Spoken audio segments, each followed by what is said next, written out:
Hey friends, before we dive into tonight's story, did you know that nearly 80% of the people who watch these videos aren't subscribed? If you're enjoying this kind of content, consider hitting the subscribe button. It really helps a lot, and it keeps these long stories going. Also, I'd love to hear from you. What time is it right now where you are, and which city are you listening from tonight? And if these stories help you sleep, feel free to tap the thanks button to support the channel. It truly means a lot. All right, let's get into it. The moon hung low over St. Peter's Basilica, its silver light pooling on the cobblestones as I stepped off the golf cart and into the hush of the Vatican gardens. My boots made no sound on the centuries-worn stones, but every nerve in my body buzzed like the fluorescent hum of a broken street lamp. I'm Officer Marco DeSantis, badge VCP-47, and I've walked these grounds for a dozen years, seen pickpockets, protesters, the occasional lost tourist. Never anything like this. I'd been finishing a perimeter check near the Swiss Guard Tower when dispatch crackled. Unusual activity, Archive Wing B, no further details, investigate. Routine, except Archive Wing B is sealed at night. Cardinal's orders. Only approved scholars with Vatican clearance enter those vaults. Elena Vitale, my partner, and I exchanged a look. She shrugged on her gloves. Let's go see what they broke this time. The bronze door to the archives loomed ahead, its surface etched with papal insignia. My flashlight beam danced across the Latin inscription, Custodes Veritatis, Guardians of the Truth. I pressed my palm to the scanner. No entry. Whoever was inside bypassed security. I radioed dispatch. VCP-47 to base. Archive Wing B unauthorized access. Requesting backup. Static. No answer. Elena eased the door open with a slim gem.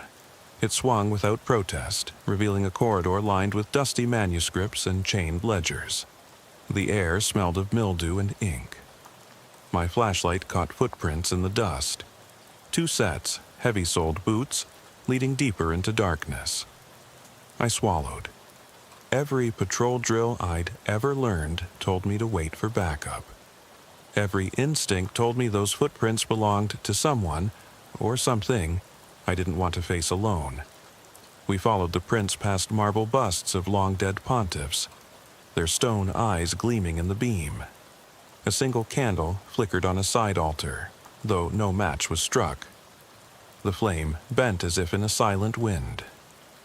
Elena's breath caught. I felt the hair on my neck stiffen. Behind us, the corridor stretched into shadow, the walls absorbing the light.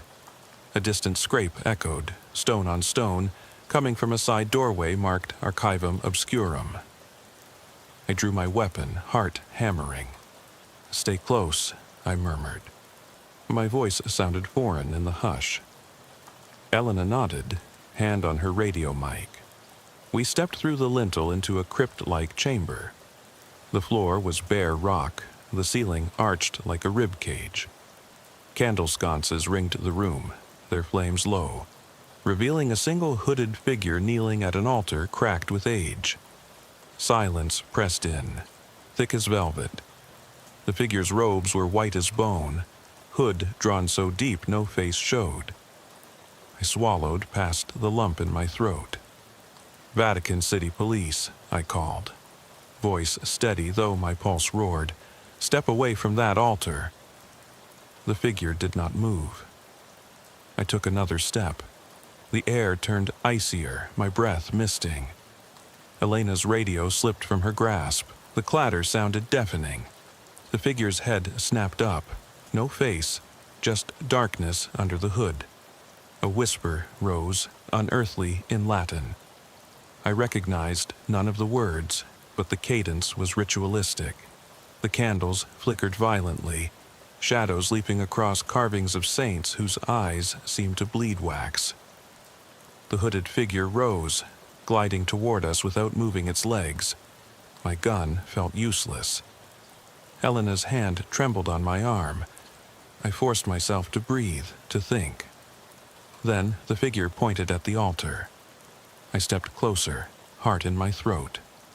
The crack in the marble formed the same twisted papal seal I'd seen only once before, in an obscure manuscript warning of a soul-binding ritual. Custodit mentem, I whispered, reading the arcane script, guard the mind. I felt a tremor run through me, as if my own thoughts were leaking away. Suddenly, the chamber door slammed. Elena screamed. I spun, yanking on the handle. It wouldn't budge. The chanting rose, a chorus of lost voices swirling in the darkness. I grabbed Elena's hand. "This way," I hissed, shoving her toward a narrow archway the figure had revealed. We ducked inside as the chanting crescendoed, the air vibrating with desperation. A spiral staircase descended into blackness. Each step groaned under our weight. I kept my flashlight trained on the stone walls, slick with moisture. The stairs opened into a low tunnel lined with alcoves full of scrolls and reliquaries. At the far end, a pedestal held an ancient codex, its pages splayed open, ink running like blood. The Latin letters writhed on the parchment. My stomach turned. "We shouldn't be here," Elena whispered, voice cracking. I nodded, but the tunnel behind us sealed with a grinding crash. The chanting stopped. In the sudden silence, I heard my own heartbeat. I stepped forward, drawn to the codex, the words twisted. "They who forget themselves become stone." A rush of vertigo nearly dropped me to my knees. Behind me, the hooded figure appeared at the tunnel mouth, silent. I drew my weapon again, hand shaking. The figure lifted a skeletal hand, palm outward. I felt a pressure against my skull, as if invisible fingers squeezed my thoughts. My vision blurred. Elena gasped. I fought to steady my mind. Then the figure retreated. The tunnel door clicked open. Elena grabbed my arm. "Run!" We bolted up the stairs, two at a time, the codex's final words echoing in my head. "Beware the Watchers of Stone." We burst back into the mosaic corridor. The bronze door to Archive Wing B swung shut behind us, as if nothing had happened. I radioed dispatch again, static. The footprints in the dust were gone. The candles in the sconces were unlit.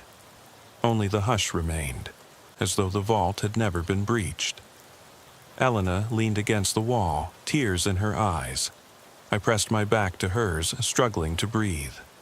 "We seal it," I said hoarsely. "Nobody enters. Cardinal's orders." Elena nodded. We retraced our steps through the gardens. The moon was still out, serene. The basilica glowed in the distance, innocent. But I know what lies beneath. I know what follows in the silence. Now I lie awake, listening for chanting in the vents. Every shadow in my room seems to move. I catch myself tracing the shape of that cracked seal in my dreams. And I wonder, did we escape, or did we bring something back with us? The moonlight slanted through the stained glass windows of the Swiss Guard Tower, fracturing into ghostly shards on the ancient cobblestones below. I stepped off the patrol cart, heart in my throat, and swallowed against the chill that wasn't entirely from the night air. I'm Officer Marco DeSantis, Vatican City Police, badge VCP-47. I've walked these grounds for 12 years, seen lost tourists, petty thieves, the occasional protest, but never anything like this. It began with a crackle on the radio just after 12:15 a.m. Unit VCP-47, report to Archive Wing B, unusual activity reported. No further details. Archive Wing B at night is forbidden territory, sealed by Cardinal's order after sundown. Only approved scholars may enter by daylight. Elena Vitale, my partner, flicked her flashlight on and shrugged. "Someone's testing the grout again," she murmured. But when we reached the bronze door, Etched with papal insignia and the words Custodes Veritatis, there was no grout issue. The electromagnetic lock had been forced. I scanned the dust at the threshold. 2 sets of footprints, heavy-soled boots, leading into darkness. I clicked on my radio. Dispatch, this is VCP-47. Unauthorized entry archive B, request immediate backup. Static. No answer. I exchanged a look with Elena. She swallowed. Backup's a myth down here at night, she said softly. I nodded. Protocol says wait. Instinct screams move. We slipped inside. The corridor lay silent except for the hum of our flashlights. Shelves of chained manuscripts loomed like silent sentinels. The air smelled of old parchment and damp stone. My beam caught a toppled lectern, its open ledger face down in dust. I knelt, turning the page. Ink smeared, but the date was clear. 1673. Someone had rifled centuries of records in minutes. A soft scrape echoed from ahead, stone on stone. Elena stiffened. I drew my sidearm, voice low. Vatican City Police. Show yourself. No response. Only the distant drip of water and our own breathing. We followed the scrape into a side alcove. Candle sconces lined the walls, yet no candles burned. One flickered to life as we passed, then died. The effect was strobe-like. Shadows dancing across mosaic floors depicting saints and martyrs. My gut tightened. At the end of the alcove, a heavy door stood ajar. I pushed it open to reveal a vaulted chamber, bare rock underfoot, arched ceiling like a giant's rib cage. In the center, an altar carved from white marble lay cracked, dark fluid seeping from the fissure. Kneeling before it was a figure in a white hooded robe, head bowed. Silence pressed in. I swallowed. Step away from the altar. My voice cracked. The figure remained motionless. Elena's radio slipped from her belt, clattering against stone. The sound reverberated like a gunshot. The figure's head snapped up. No face, only darkness under the hood. Then a whisper, low, rhythmic, Latin. I recognized none of the words, but they vibrated in my chest. The robe stirred, though no breeze blew. Candle flames along the walls flickered violently, elongating the hooded silhouette until it towered above us. Elena stepped back, voice trembling. Marco. I felt the temperature drop. My breath came out in mist. I clicked on my night vision goggles. Static. The chamber remained empty green ghost light, but the whispering persisted. I stepped closer to the altar.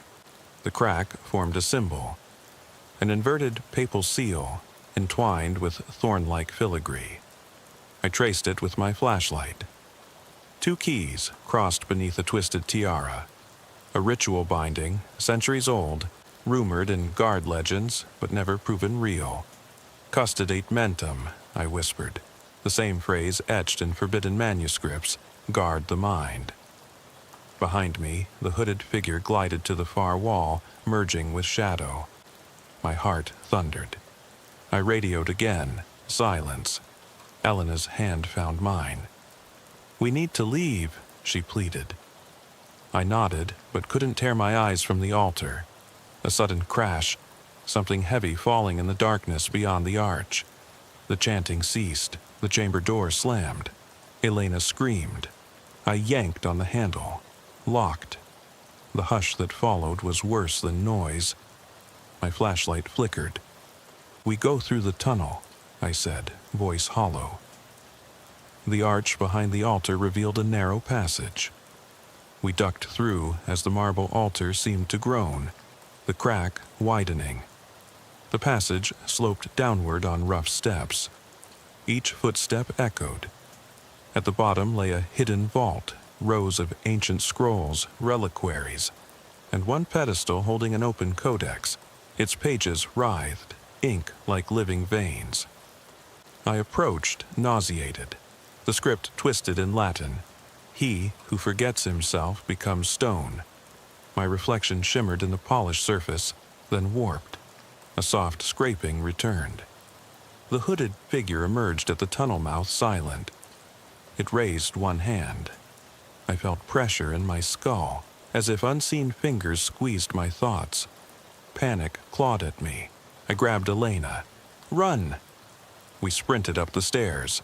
The chanting resumed, a cacophony of tortured voices. Candles along the way flared, then vanished. Frescoes of saints on the walls seemed to weep shadow. I half fell, half climbed until we burst back into the mosaic corridor. The bronze door closed behind us with a decisive click. Silence again. Dust settled.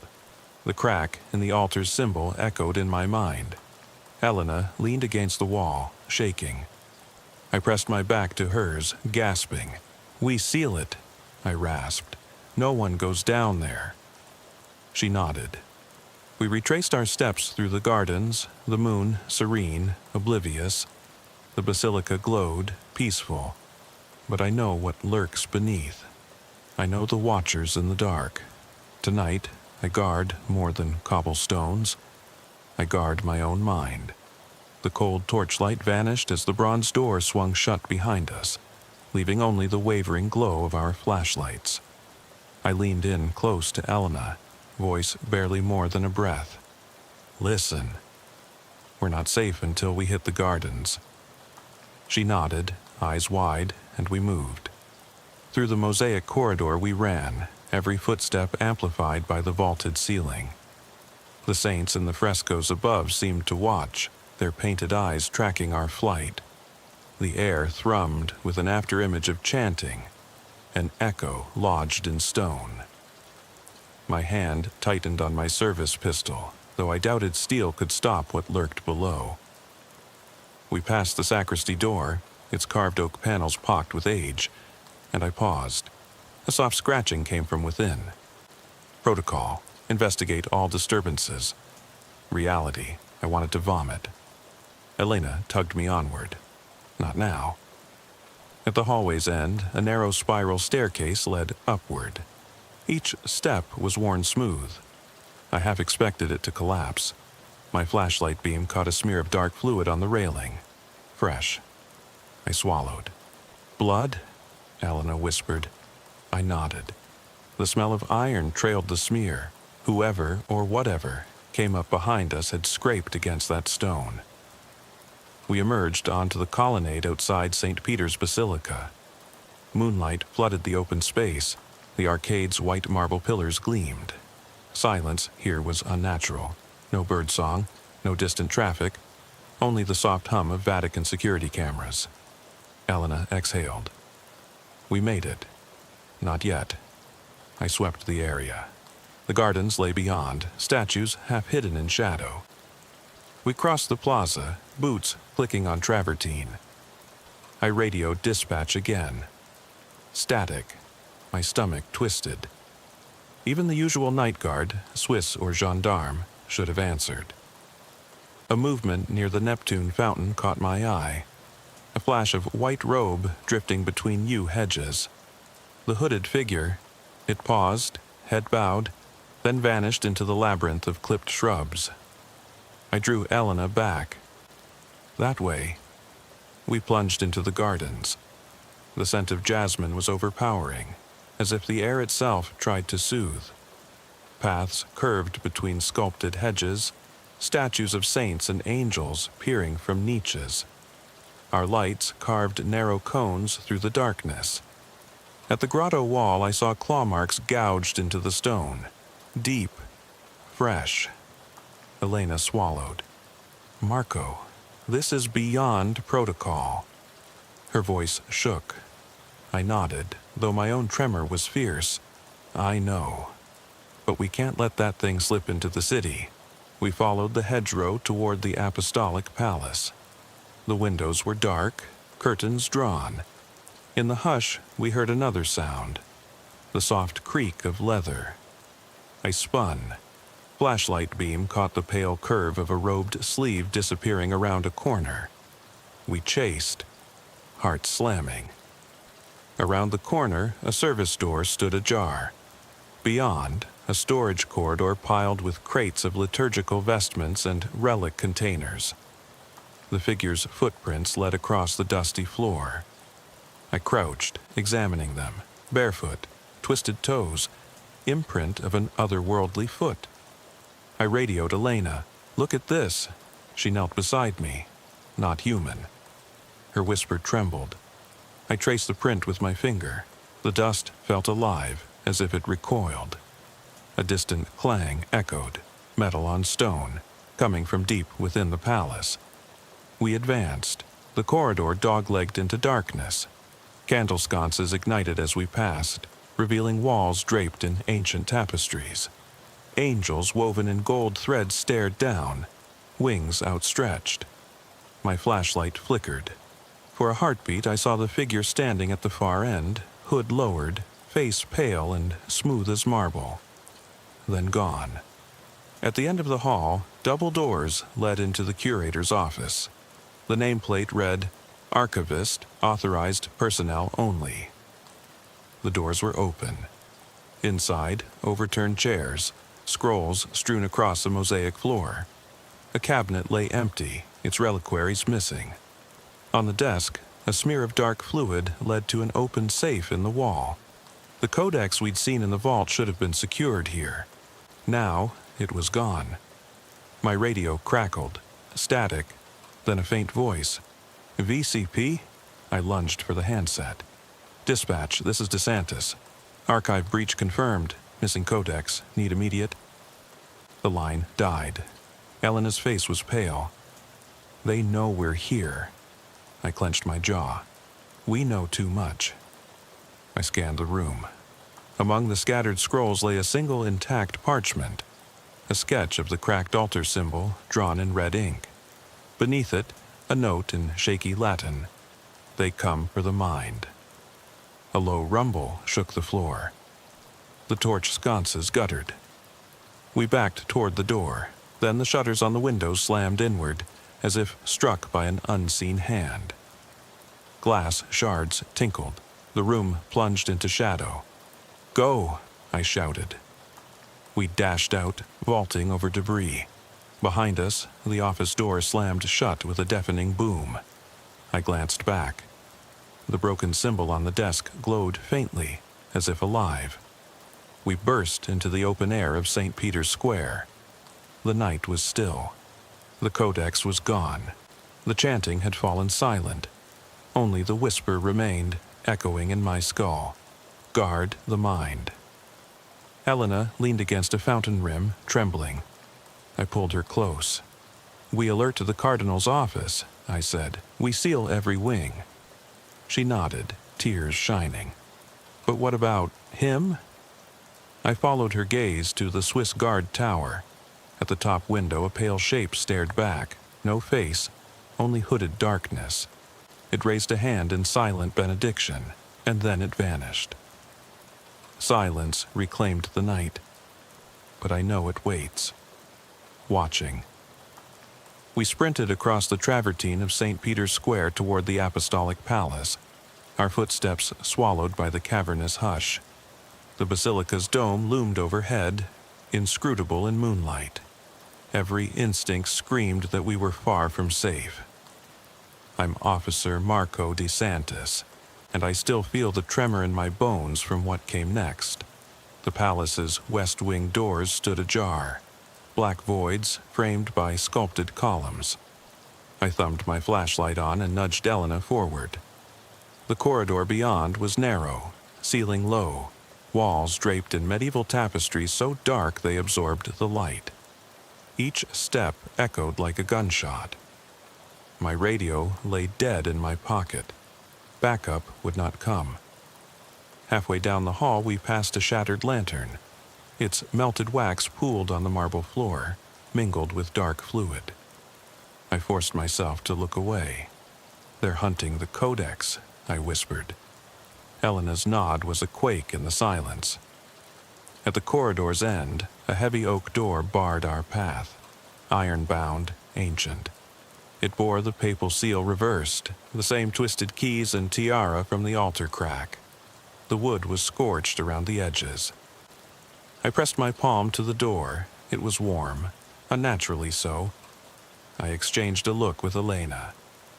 "On 3, I said. We shoved. The door groaned open, revealing a grand gallery lined with relics. Chalices, censers, jeweled crosses, 500 years of church history. All were gone. Empty pedestals stood like broken teeth. A single object remained, the codex pedestal, now bare. The protective glass case lay shattered. I stepped forward, heart hammering. Across the polished floor, footprints led toward an archway draped in velvet. I followed, Elena close behind. The air here smelled of incense and decay. Beyond the arch lay the secret archives, a vast hall of iron racks and locked chests. My flashlight beam danced across the spines of forbidden tomes. The vault door at the far end was open, swinging. A low chanting began again, soft, sorrowful, pulling at the edges of my mind. I blinked, shaken. The vault's interior was dark, but at its center the codex hovered above a stone plinth, pages turning as if blown by an unseen wind. The Latin script glowed red. He who reads becomes stone. I swallowed. This was no mere book. It was a trap. Elena gasped. I grabbed her arm. "We can't let them." A figure stepped from the shadows. Not the white-robed watcher, but a man in Vatican garb. Monsignor Luciani, head archivist. His eyes were hollow, pupils dilated. He held a brass censer, swinging it. Smoke curled in serpentine tendrils. "You should not have come," he intoned, voice flat. I raised my weapon. "Monsignor, step away from the codex." He smiled. "A brittle, broken thing. The church has secrets worth more than souls, officer." He swung the censer. The smoke formed shapes, faces in torment. I felt them brush my mind. Pain lanced behind my eyes. Elena cried out. I staggered, pressing a hand to my temple. The walls swayed.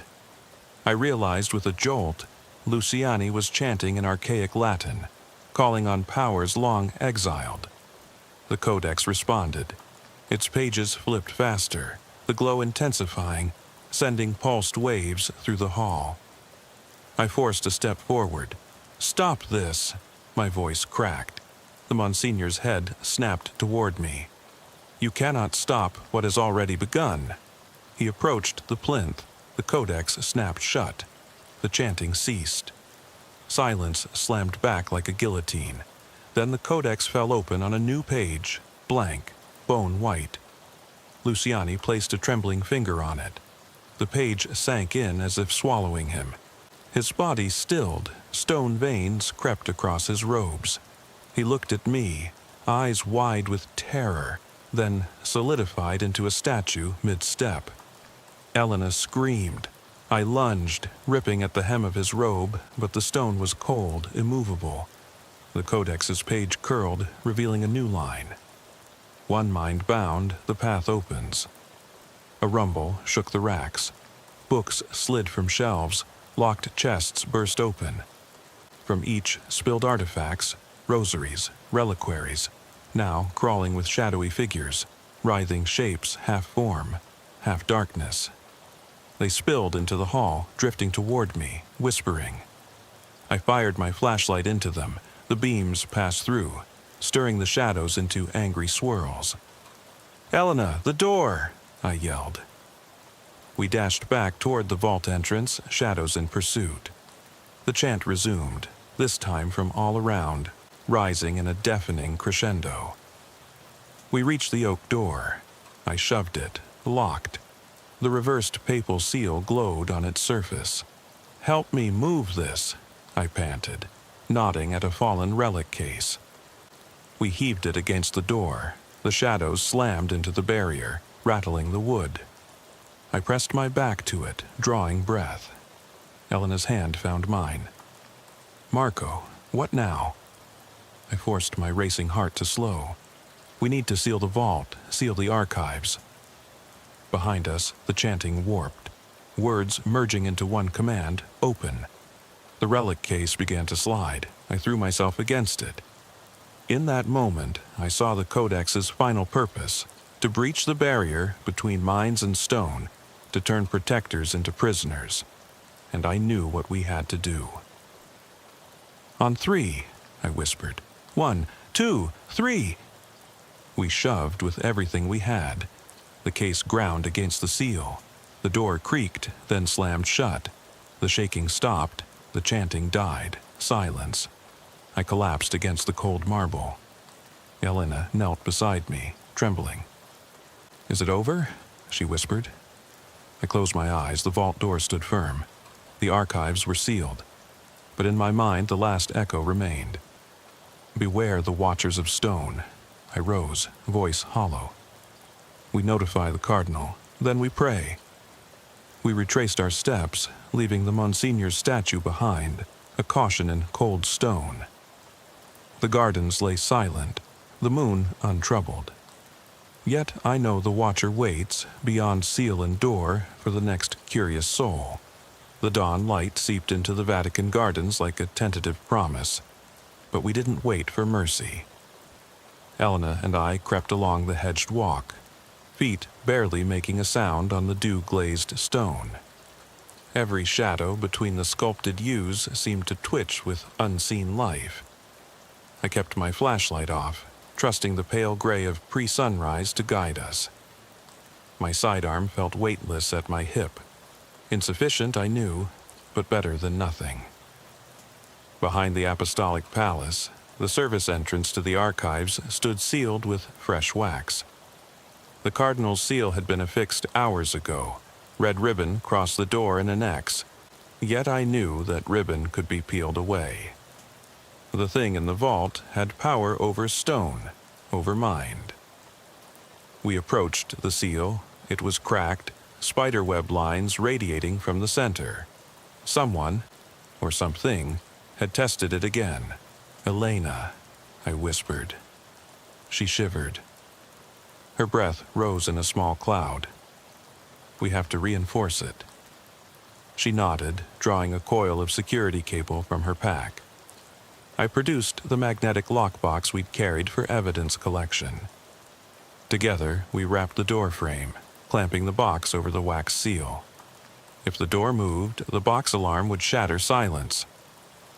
I tapped the cable's sensor, green light. "Done." My voice sounded brittle. Elena exhaled. "That should hold, at least until reinforcements arrive." I glanced at my watch, 5:47 a.m. In less than 2 hours, daylight patrols would resume. We turned to leave, only to find the hedges parted by a slender figure in white robes. The hood was drawn back now, revealing the archivist's gaunt profile. Monsignor Luciani, though no longer stone. His skin was waxen, eyes sunken, mouth moving in silent prayer. He held the codex aloft, pages fluttering though no wind stirred. "Elena," I hissed. She froze. The Monsignor's lips moved. A prayer, or a curse. The codex's glow pulsed in time with his heartbeat. I raised my flashlight. Light struck the pages. New text scrawled in bloody ink. "The seal is weak." Luciani's head snapped toward us. His mouth opened in a silent scream. Then he dissolved into motes of dust that drifted upward like funeral ashes. The codex tumbled from his fingers, landing open on the grass. The pages turned, stopping on a diagram, the layout of the entire archive complex, with corridors we hadn't known existed. Secret rooms beneath St. Peter's, hidden chapels, crypts unlisted on any map. My blood ran cold. "He drew this from memory," I whispered. "They learned our defenses." Elena crouched, tracing a finger over one hidden vault marked in red. "We have to seal all these." I nodded. "But we need help." I radioed dispatch, static, then at last, "VCP base, come in." Relief cracked my voice. "Backup en route. We've got multiple breaches. Archive Wing B seal compromised, secret vaults exposed, codex recovered. Need EOD and gendarmerie. Understood, came the reply. ETA 10 minutes. 10 minutes, a lifetime. We gathered the codex carefully, slipping it into an evidence bag. The leather was warm, almost living. The Latin phrase shimmered on the cover. Custodite mentem. Guard the mind. We retraced our path through the gardens, moving as ghosts beneath statues of saints. Every fountain we passed seemed to murmur. At the Neptune pool, ripples shaped like faces formed on the surface, then vanished. I closed my eyes, shook my head. Too much coffee, I muttered. Elena didn't reply. Her gaze was fixed on the far hedge, where shadows pooled unnaturally. A low rumble ran through the ground. I glanced down. The cobblestones vibrated. The hedges rustled, though no breeze blew. From between the yews, dozens of pale figures emerged, robes white as bone, faces blank voids.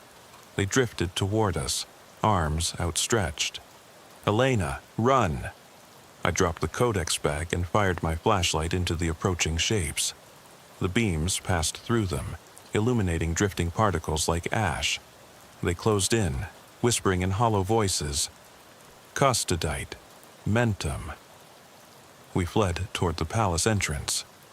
The figures glided behind, silent feet on stone. My heart thundered. The security cable alarm hadn't yet sounded. I slammed the door open and dove inside, Elena on my heels. I latched the door. The magnetic box shrieked. The robes pressed against the bronze, hissing like steam. I activated the emergency lockdown. Steel shutters slid over the windows. Blast doors groaned down the corridor. The whispering ceased. Silence reclaimed the hall, but the copper tang of fear lingered. Elena panted. They can't get in." I shook as adrenaline faded. For now, I retrieved the codex bag. "We need to move this somewhere safe." She nodded. "The Swiss Guard Armory? It's the only secure vault outside church control." I considered it. The armory's reinforced chambers were designed for weapons, not manuscripts, but stone can't bind steel. "Let's go."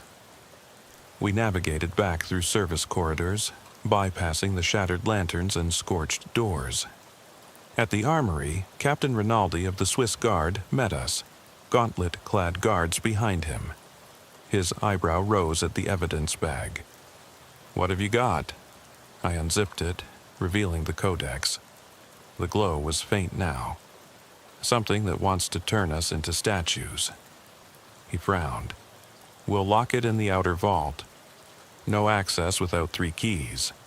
And the Cardinal's code." He tapped a panel. The door slid open onto a steel-lined room. Inside lay racks of halberds and chalices, now joined by the codex on a pedestal of reinforced alloy. As the door sealed, I felt weight lift from my shoulders and immediately drop. The codex's glow pulsed once, then died. On its cover, new words. Phase 1 complete. Captain Rinaldi paled. Phase 1, I swallowed. We have 4 more phases. 4 more sections of the codex to recover, and 4 more seals to hold. Behind us, the armory's lights flickered. A single halberd tipped from its rack, clattering to the floor. I drew my weapon reflexively. Elena swallowed. I stepped forward, voice steady, though my blood ran ice. "Gear up, we're not done yet." In the hush, the codex's binding clicked as if approving. And I realized the Vatican's true defense wasn't stone walls or guards. It was us, our minds. Because only the mind can stand between the living and the watchers of stone. The steel blast doors of the Swiss Guard Armory sealed with a pneumatic hiss behind us, plunging the corridor into tense half-light. The codex lay on its alloy pedestal, inert now, but I could feel its weight in the air, a promise of storm yet to come. Elena's boots clicked on the grated floor as she moved to inspect the reinforcement locks. Captain Rinaldi stood guard, halberd at the ready, eyes flicking between us and the sealed vault. I swallowed the lump in my throat and spoke softly. We've held Phase 1. But the Codex's note, Phase 1 complete, means there are 4 more sections hidden in the Vatican's depths. My words echoed in the narrow chamber. Elena's flashlight beam trembled over the steel walls. Rinaldi's jaw clenched. Then we prepare for Phase 2, he said. A distant rumble vibrated through the armory racks. The halberd that lay on the floor skittered away, as if pushed by an unseen hand. Elena stiffened, hand on her sidearm. I pressed a finger to my lips. The armory lights flickered. Shadows leapt like living creatures. For a moment, the Codex's glow flared inside the sealed vault, visible through the armored glass. Then it winked out. We didn't wait. Rinaldi keyed his guard code and opened the outer door a crack, peering into the service corridor beyond. "All clear for now," he whispered. The corridor's emergency lights hummed. We stepped out, forming a tight line. Rinaldi front, Elena and I flanking. Codex secured in an evidence crate strapped to my back. Every footstep resonated through the palace's underbelly. We passed the frescoed walls where angels wept shadow, the shattered lantern outside Archive Wing B, the scorched reversed seal on the West Wing door. Each landmark felt charged, as if marking stages of a ritual we'd only begun to fathom. Elena consulted her notebook. Ancient vault maps she'd copied from Luciani's sketch. "Next section located beneath St. Peter's tomb," she murmured. "A hidden crypt under the high altar. It's been sealed since the 1600s. I shivered. Beneath the tomb lay the bones of popes and something darker. "We move fast," I said. "We can't let the Watchers regroup." We descended a narrow spiral staircase carved from travertine. The air grew colder, damper, carrying whispers of incense and death. My flashlight caught niches carved into the walls, empty reliquaries, broken seals, a single human skull bleached white. Elena swallowed. "A warning," she said. At the base, an iron door barred our path. It bore the same twisted papal seal, 3 interlaced keys forming a triangle. I produced the chain and lock device and secured it around the handle. 3 seals held: the ritual seal, our evidence seal, and this final security seal. The door shuddered, then held firm. Beyond lay the crypt, vaulted stone ceiling encrusted with gold leaf, pillars carved into angels whose faces had been worn away. The mosaic floor depicted the stoning of St. Stephen, drops of red tesserae still glinting like fresh blood. Down the center, a narrow trench led to a sarcophagus of black marble. Its lid was etched with an archaic inscription: "He who sleeps here shall guard the sleepers."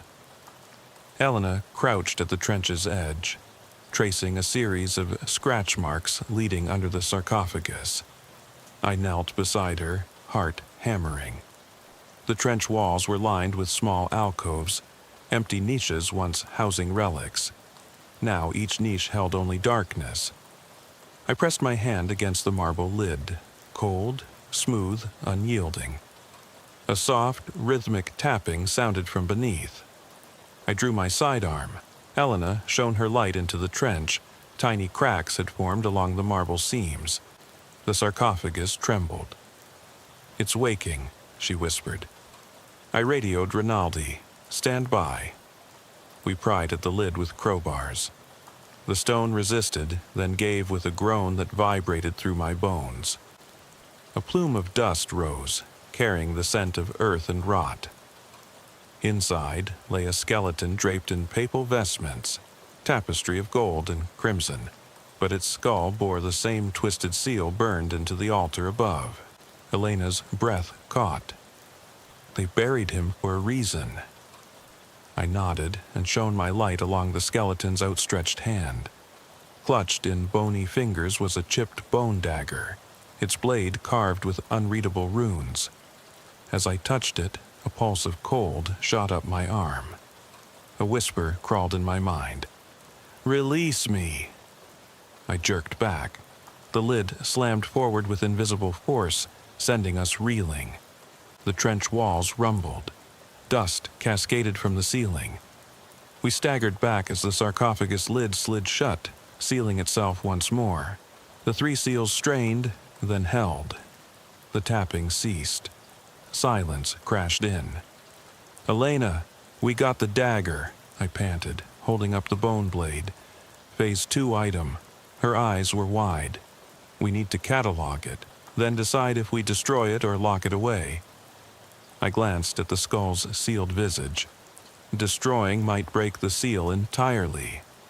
Rinaldi's voice crackled over the radio. "Intrusion detected at Archive Wing C." Elena cursed. "They're hitting multiple sites simultaneously." I took a deep breath. We split up. Rinaldi, secure the dagger and codex in the armory vault. Elena and I go to Wing C, find Section 3. He nodded, ushering the dagger and the evidence crate back up the stair. Helena and I retraced our path through the crypt's antechamber. The angels above seemed to lean closer, wings extended. Guardians or watchers. We couldn't tell which. The corridor beyond lay dark, the way lit only by our flashlights. Archive Wing C door stood open. Inside, a library of theological treatises lay in chaos. Books strewn, embers smoldering in overturned lamps. On a lectern, a second codex section pulsed with pale blue light. A vellum parchment illustrated with a sigil of entwined vines and skulls. I stepped forward. The air crackled. The sigil's glow intensified as I reached out.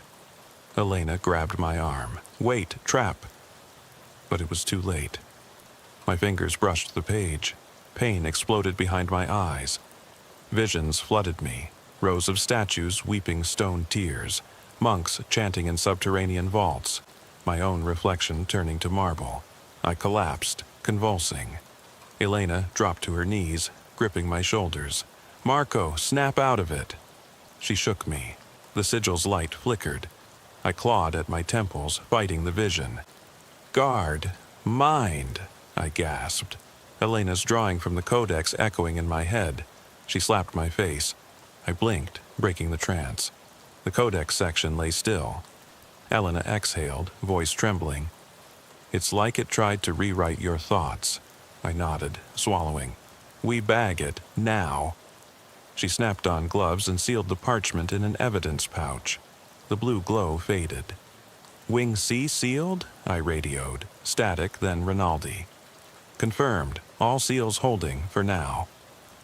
Relief washed through me, but the weight of what we'd accomplished pressed down heavier.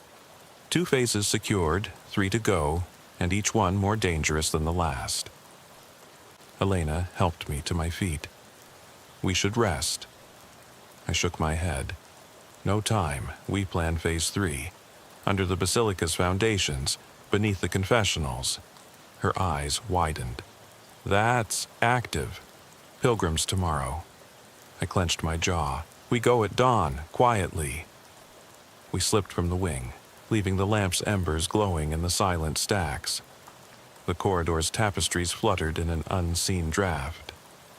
A distant chant, a single voice, rose and fell. I pressed a hand to my chest. "They're waking." Elena swallowed. Then we moved faster. Outside, the first bird song trembled through the gardens. The Vatican awoke, unaware of the war beneath its feet. I looked back at the sealed doors, the inverted seals glinting in dawn's light. The corridor beneath the confessionals was colder than any place I'd ever known. An ice that seeped into my bones, carrying with it the faint echo of whispered sins. Helena and I moved in single file, boots muffled by the thick layer of dust on the flagstones. 20 minutes ago, we'd sealed Wing C, secured the bone dagger in second codex section, and radioed Captain Rinaldi to reinforce the armory vault.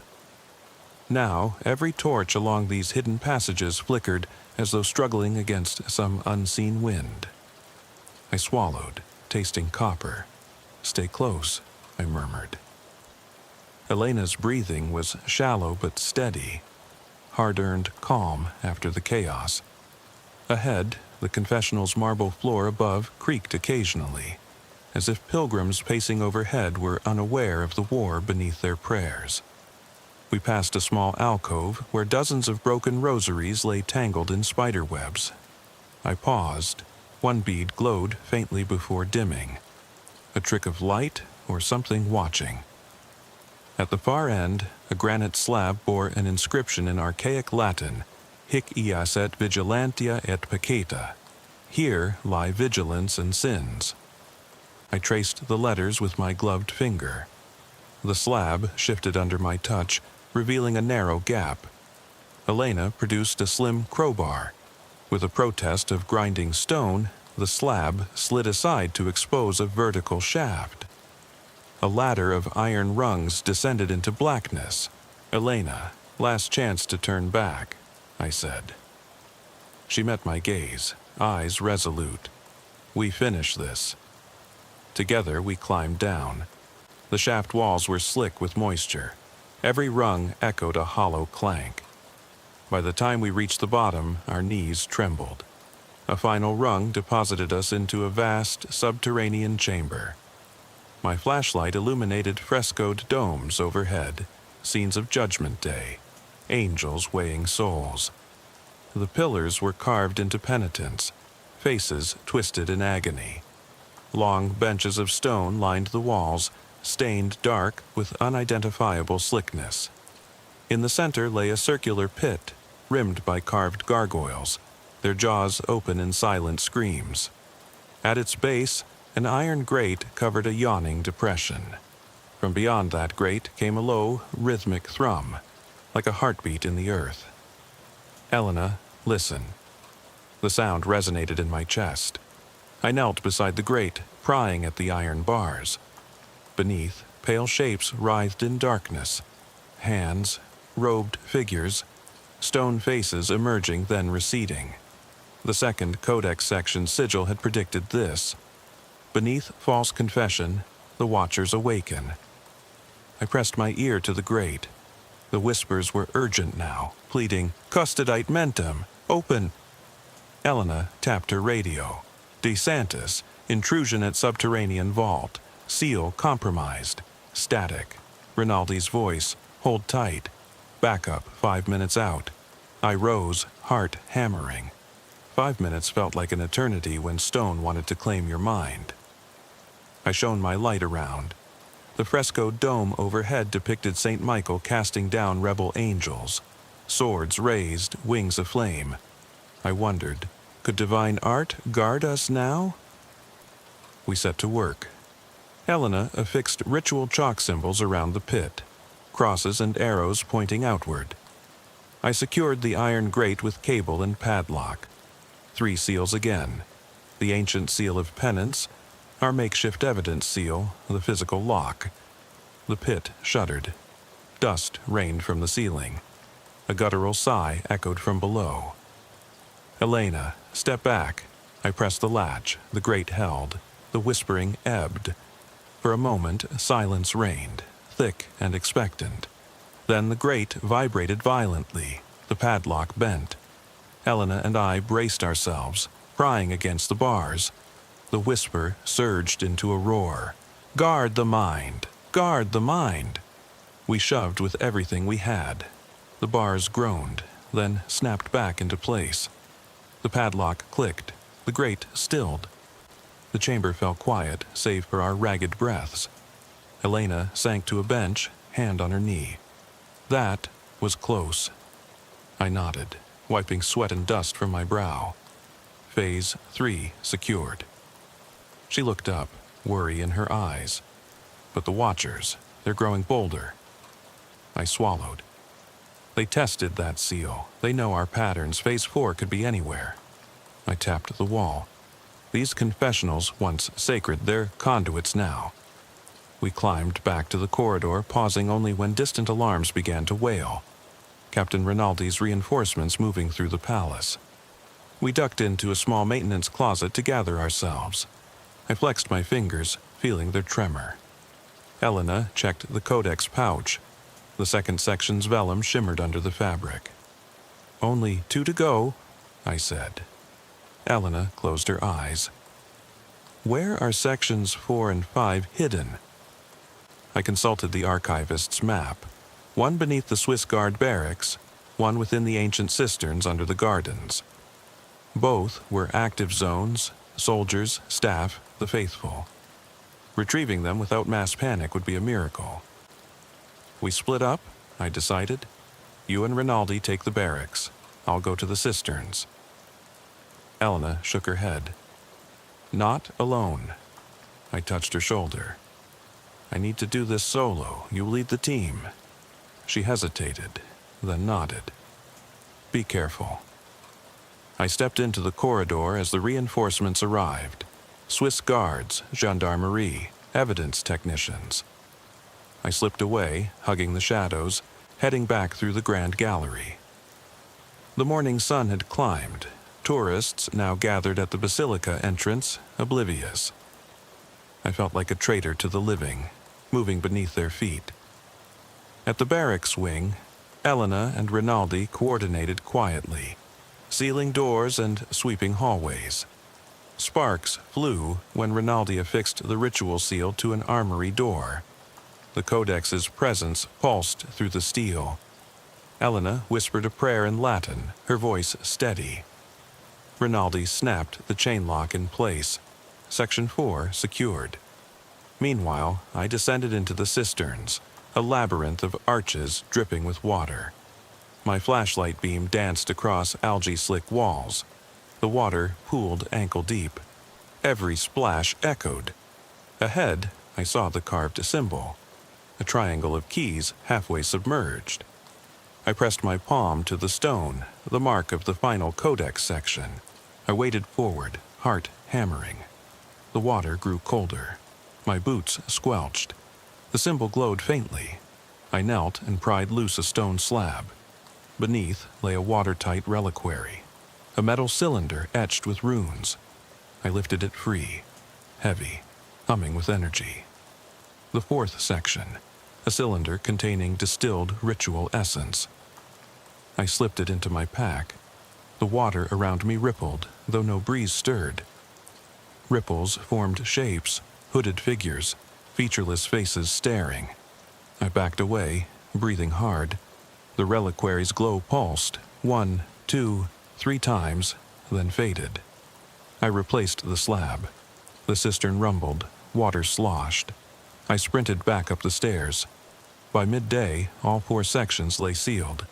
Codex Section 1 in the Armory Vault, Section 2 in Archive Wing C safe, Section 3 under the confessionals, Section 4 in a reinforced evidence locker. Elena coordinated each seal's integrity. We met at the Swiss Guard Tower as the sun sank, painting St. Peter's facade gold. Captain Rinaldi approached, fatigue etched on his face. "One left," he said quietly. I nodded. The final section, the heart of the codex, lies beneath the obelisk in the piazza, the ancient Egyptian monolith at the plaza's center. Public, unguarded by us at night. Elena swallowed. "We can't risk civilians." I looked at the gathering dusk crowd, pilgrims, tourists, priests, each mind a beacon to the watchers. "We lure them away," I said. "Create a credible threat, fire alarm, gas leak drill, evacuate, then retrieve." She nodded. "We'll need gendarmerie cooperation." I tapped my radio. Phase 5, tonight at 0200. Evac, retrieve, seal beneath obelisk crypt. Rinaldi clicked his affirmation. Night fell. Street lamps flickered on.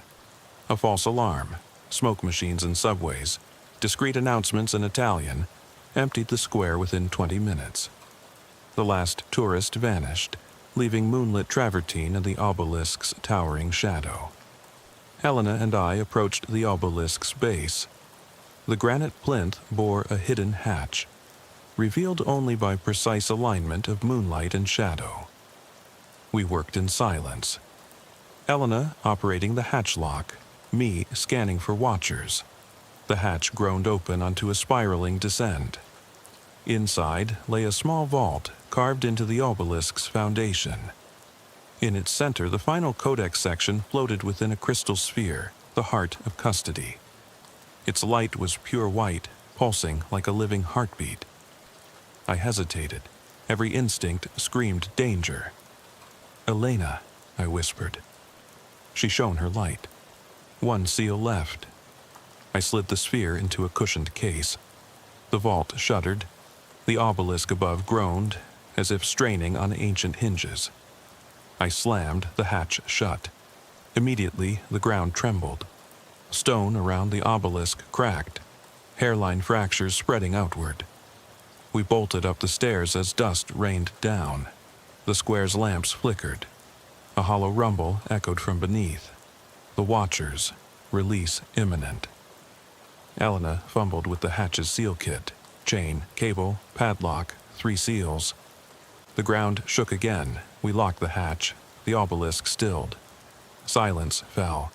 The moon carved silver across the empty piazza. The sphere's case hummed softly against my chest. "It's done," I breathed. Helena exhaled, tears glistening. 5 phases, 5 seals. We rose into the square. Dawn would find an empty plaza and no sign of our midnight work. We placed the sphere case into a waiting armored van alongside the other sealed sections. Captain Rinaldi acknowledged the cargo with solemn respect. "May it never see the light of day." I nodded. "And may our minds hold." Now, as I speak into this report, my final testimony, I feel the weight of every seal in my bones. The codex lies fractured but contained, buried in vaults beneath the Vatican, far from curious eyes. Yet I know the watchers remain, patient. They measure time in centuries. They wait for cracks, in stone, in protocol, in human resolve. Sometimes, late at night, I glimpse their shapes in the shadow of the obelisk, their featureless faces pressing against the marble. I wake with the echo of chanting in my ears.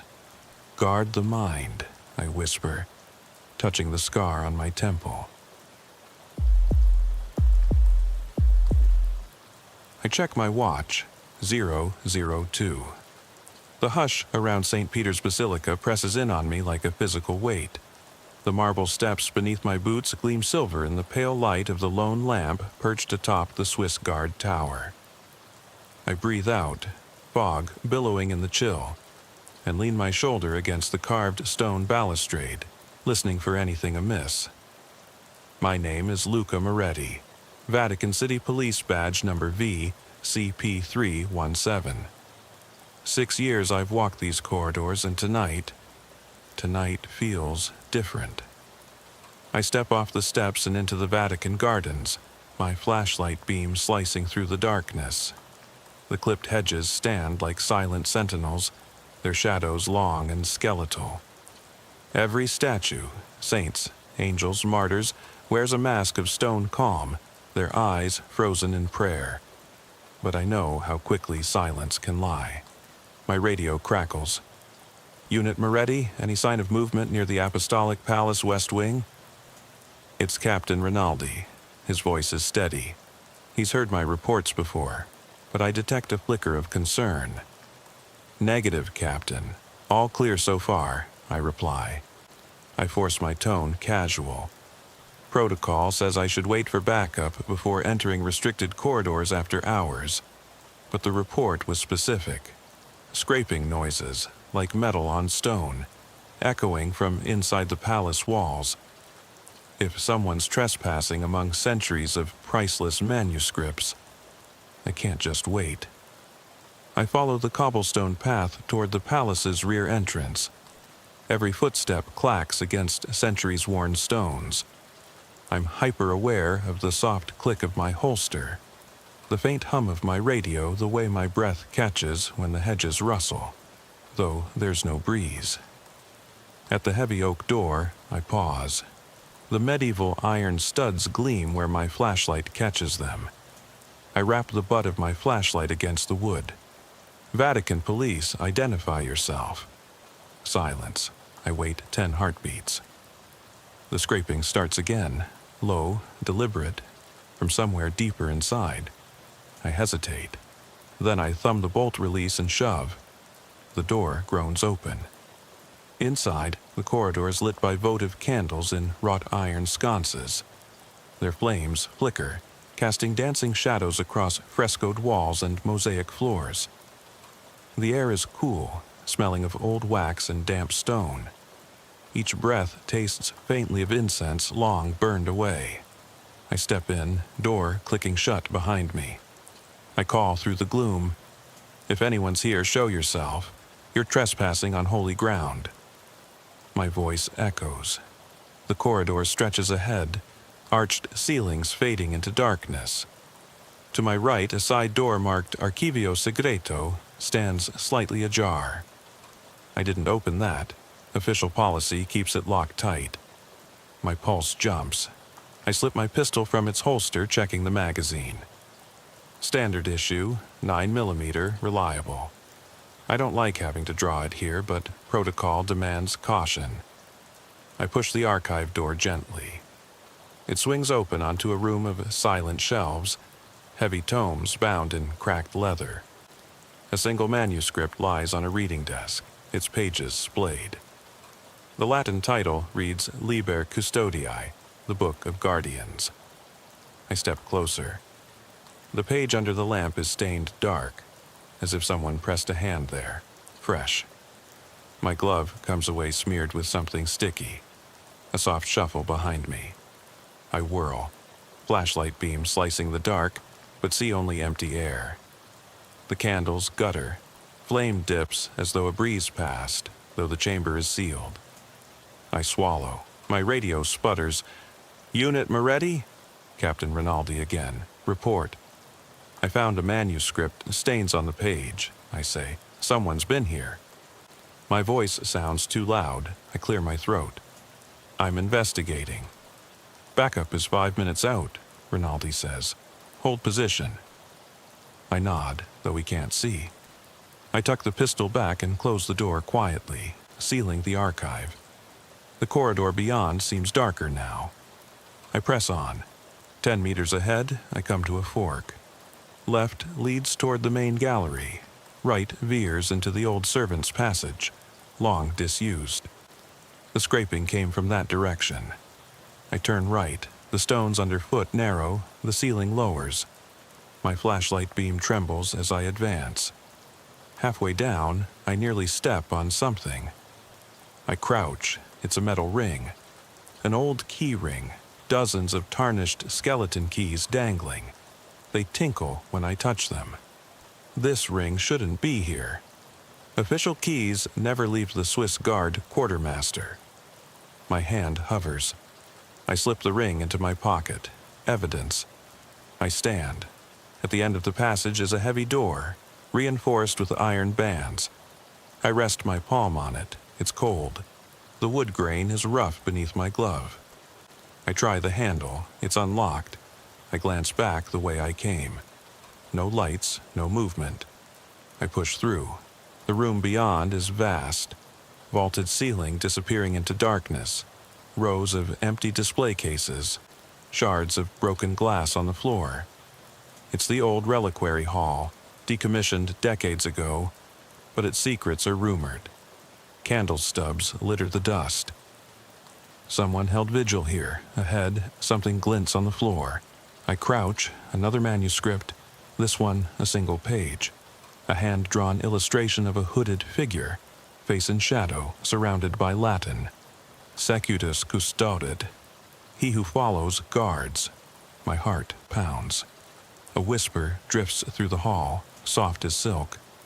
Custodia muta. I freeze. The words die on my lips. Then the candles flare to life. dozens of them, though no match was lit. The flickering orange glow reveals a shape at the far end. A robed figure, hood low, standing perfectly still. I click my flashlight on it. The beam trembles. The figure's head tilts. No face, only darkness within the hood. I draw my pistol. "Vatican police, step away." Silence, but for the dripping of water somewhere to my left. I take a step forward. The figure glides backward, silent. Candle flames stretch, elongate its shadow into monstrous limbs across the walls. My radio bursts. "Unit Moretti, what's your status?" I nearly jolt. I encountered an intruder, robed, no response. My voice quavers. "Hold your ground, backup is moments away." I advance again, heart hammering. Each breath echoes. The figure retreats toward an archway I've never seen on any map. Beyond lies a spiral staircase descending into darkness. The whisper comes again. "Follow." My skin crawls. I hesitate. Training screams no. Curiosity screams yes. I radio Rinaldi. "There's a staircase, secret, someone's using it. I'm descending." He warns me not to, but his words fade in the static. I take the first step. The stone is slick with moisture.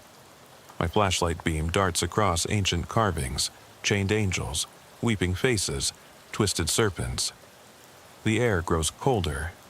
I can see my breath. 2, 3, 10 steps down. The corridor opens into a circular chamber. In its center, a shallow pool of water reflects the single bulb of my torch. Ripples spread, though I see no disturbance. The robed figure stands at the rim. I approach, every nerve alight. My boot hits something solid. A book, Codex 42, leather cracked, lying half submerged. I kneel, slide it out. The cover is inscribed Secretum Dis. I pry it open. The pages are blank, until ink seeps in, forming words. He who reads becomes the guard. A loud click behind me. I spin. The staircase hatch has shut. No way back. My radio dies. Darkness presses in. The figure glides closer. I stand, codex in hand. My pulse is thunder. The water laps at my boots. Candlelight flickers from sconces around the chamber, though I never saw them before. The figure stops 2 paces away. I lift the codex between us. It quivers, pages fluttering though there's no breeze. The figure raises a hand. In its palm, a key, one of the skeleton keys from the ring. It dangles, glinting. I swallow. My training, my faith, my every instinct screams to flee, but the hatch is shut. I step forward, voice steady though my heart races. "What is this place? Who are you?" No answer. The figure tilts its head. Then, in a voice like distant bells, it intones a single word in Latin. "Custos." Guard. It extends the key toward me. My grip tightens on the codex. I realize the offer is choice or curse. I weigh faith against fear. I take a breath. I reach out. And in that moment the chamber goes black. The cold pressed in from all sides as darkness swallowed me. My outstretched hand closed around something smooth and metallic. The key. It hummed faintly, vibrating in my palm as if alive. The hooded figure drifted closer, its presence filling the chamber with an almost musical resonance that thrummed against my bones. My flashlight flickered once, twice, then died, leaving only the pulsing glow from the key itself. I swallowed hard, heart hammering. Every instinct screamed escape, but the hatch overhead remained sealed tight. I was trapped. Behind me, water sloshed softly. Ahead, the figure waited. I forced myself to breathe evenly, to think like an officer. Assess, plan, act. I flicked my wrist, training muscle memory, and drew my backup flashlight. It sparked to life, casting a narrow cone of white light that cut through the gloom. The figure recoiled from that beam as though stung, and the key's glow dimmed. Encouraged, I stepped forward, keeping the light trained on its empty hood. "Who, or what are you?" I called, voice echoing around the circular chamber. My words seemed to amuse it.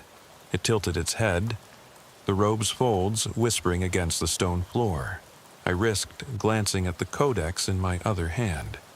Its leather cover was damp, flecked with ancient symbols I couldn't decipher. The pages fluttered, revealing blank whiteness, and then lines of ink bled across the paper in real time, forming letters. "You choose." My breath caught. I felt torn between two realities. One, the rational world of law, order, proof. The other, the subterranean crypt of secrets older than the Vatican itself. The key pulsed stronger now, as if urging me. I closed the codex and pressed it to my chest. Then the whispering began, soft, indistinct at first, then rising in urgency. It came from the walls, the water, the key, the figure itself. A chorus of voices speaking Latin, pleading, warning, commanding. "Custodia, custodia, guard, guard." A single word echoed in my mind, custos. The same word the figure had spoken. I realized this chamber, this codex, the key, they were part of a ritual, an ancient duty. The figure wasn't an enemy, it was a sentinel, waiting to pass its charge on to someone worthy. My training warred with my fear. I thought of Captain Rinaldi's voice over the radio, of protocol, of evidence. But I also thought of my oath to protect. Not just people, but the sacred trust of this place. I looked up at the figure's hood. "I accept," I whispered. The moment the word left my lips, the key snapped from my hand and floated toward the figure.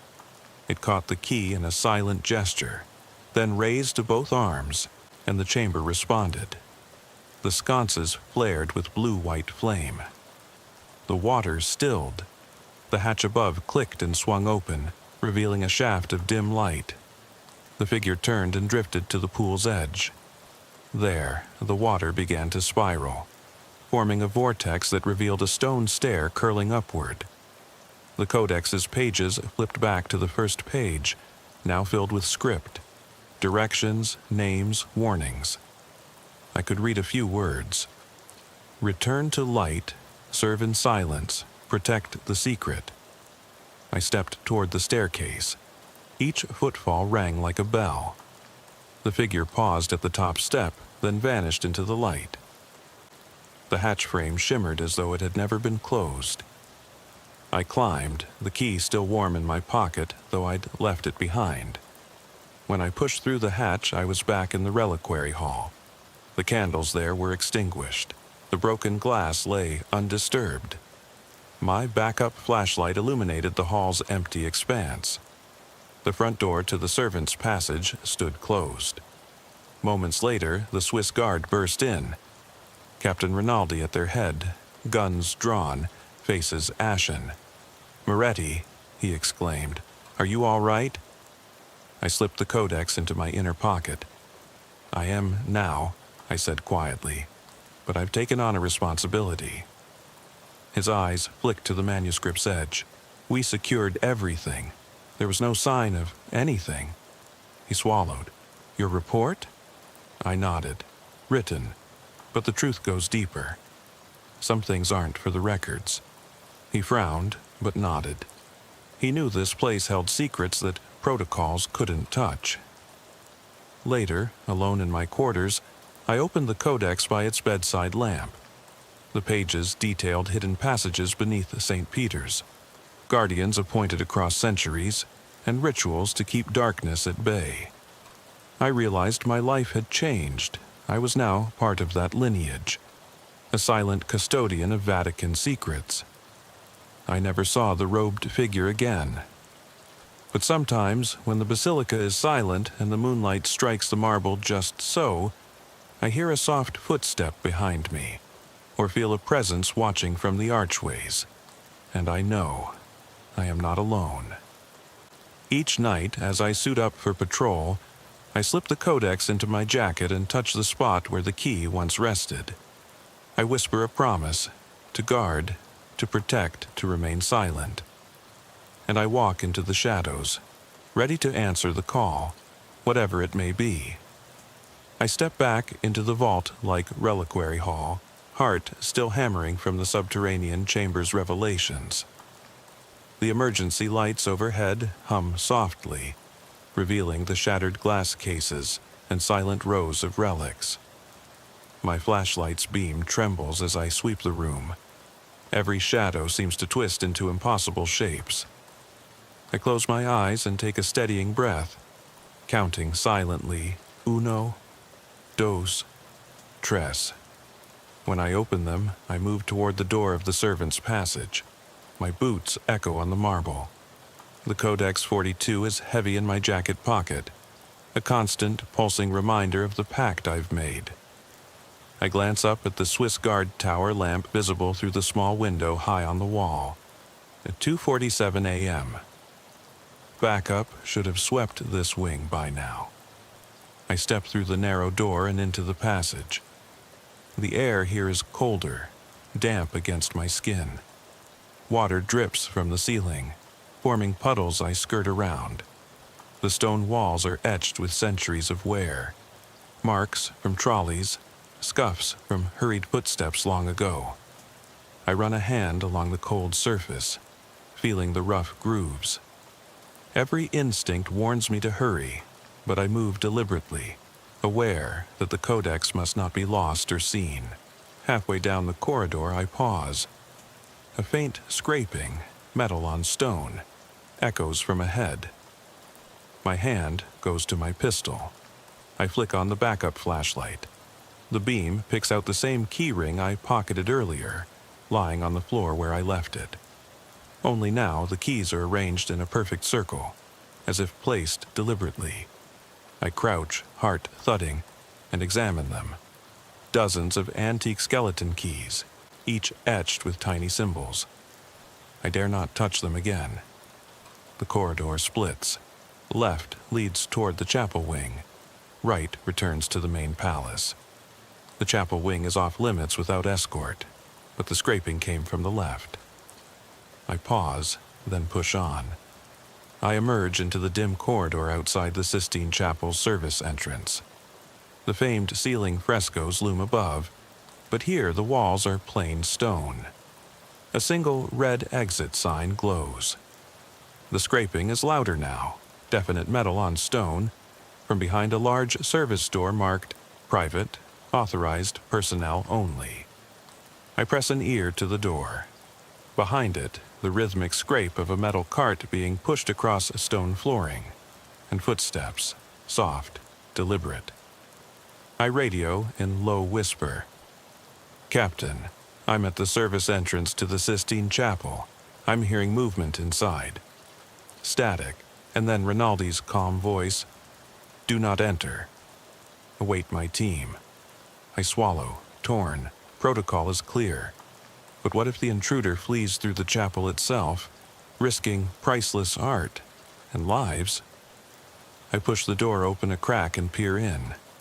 Inside, the service corridor is lined with wooden storage crates stamped with ecclesiastical seals. A cart sits unattended beside a crate marked Fragile Reliquie. The scraping stops. Silence. My flashlight beam scans left, then right, and lands on a figure in a gray robe, hood fallen back. It's the same shape I saw below, but now I see a pale, angular face. No eyes. Two smooth expanses of skin where eyes should be. Its mouth is a thin line. I step back, heart in my throat. The figure tilts its head and raises one hand, palm outward. In its palm rests the key I held moments ago, a smaller, more ornate version. The figure's voice when it speaks is calm, almost sorrowful. The path diverges. I steady my pistol. "This corridor's restricted. Identify yourself." It sighs, a sound like wind through dead leaves. "I am neither friend nor foe. I am the watcher between worlds." I swallow. "What are you doing here?" It steps closer. The ornate key glints in the flashlight beam. You carry the burden. The codex bonds you. The secrets must pass. My jaw tightens. I don't know what that means. The balance falters, it says. Vaults are opening. Shadows stir. At that moment, the service door behind me slams shut. I spin, bolt and handle rattling. The corridor's exit is gone. Only blank stone. My radio dies. I realize I'm trapped with this thing. My training fights panic. I force myself to inhale slowly. What do you want from me? The robed watcher turns, gliding down the corridor toward the chapel's great doors. I follow, each step echoing. As we approach the sealed chapel doors, the watcher holds up the ornate key. It fits into the chapel's side lock, an old mechanism no guard has used in decades. With a click, the doors swing open inward, revealing the hushed grandeur of Michelangelo's masterpiece. The watcher pauses at the threshold, then looks back. Decide, protect the light, or unlock the darkness. I swallow, mind racing. The codex pulses in my pocket. I step forward into the sacred hall. But as I cross the threshold, the watcher vanishes, and the doors crash shut behind me. The grand space is empty. No guards, no tourists, just the silent frescoes and my own breath. The ornate key lies at my feet. I kneel, pick it up, and press it into my palm. Above me, the Last Judgment's figures seem to shift in the torchlight. I feel their eyes upon me. I know the choice.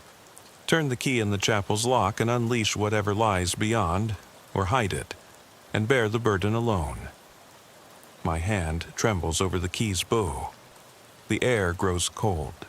Candle sconces ignite one by one along the walls, though no flame was struck. The frescoed prophets loom. The moment stretches, and then I hear footsteps in the gallery behind me. Someone, or something, approaches. My heart slams. I look down at the key, then back at the chapel doors. I raise my hand and hesitate. My lungs burn as I stand in the hushed grandeur of the Sistine Chapel. The ornate key heavy and cold in my palm. Candle sconces flare along the walls, though no match was struck. Their flames dancing across Michelangelo's frescoes and casting impossibly long shadows. The air feels charged, as if the centuries of prayer and art have condensed into a living presence that presses in on me from every side. I swallow hard, my throat dry. Somewhere behind the sealed doors, footsteps approach, slow, measured, echoing across stone floors. I press my back against the cool marble of a pilaster, heart hammering. The key's ornate bit seems to pulse in time with my pulse. My other hand hovers over my service pistol, though I'm not sure I dare draw it in a sacred hall. Every instinct screams danger and duty. I force myself to breathe evenly. The footsteps grow louder, then stop at the threshold. I catch the faintest scrape as fabric brushes stone. I flick on my flashlight, sweeping the beam across the chapel. The pews sit empty. The great doors loom behind me, carved wood framed by frescoed prophets.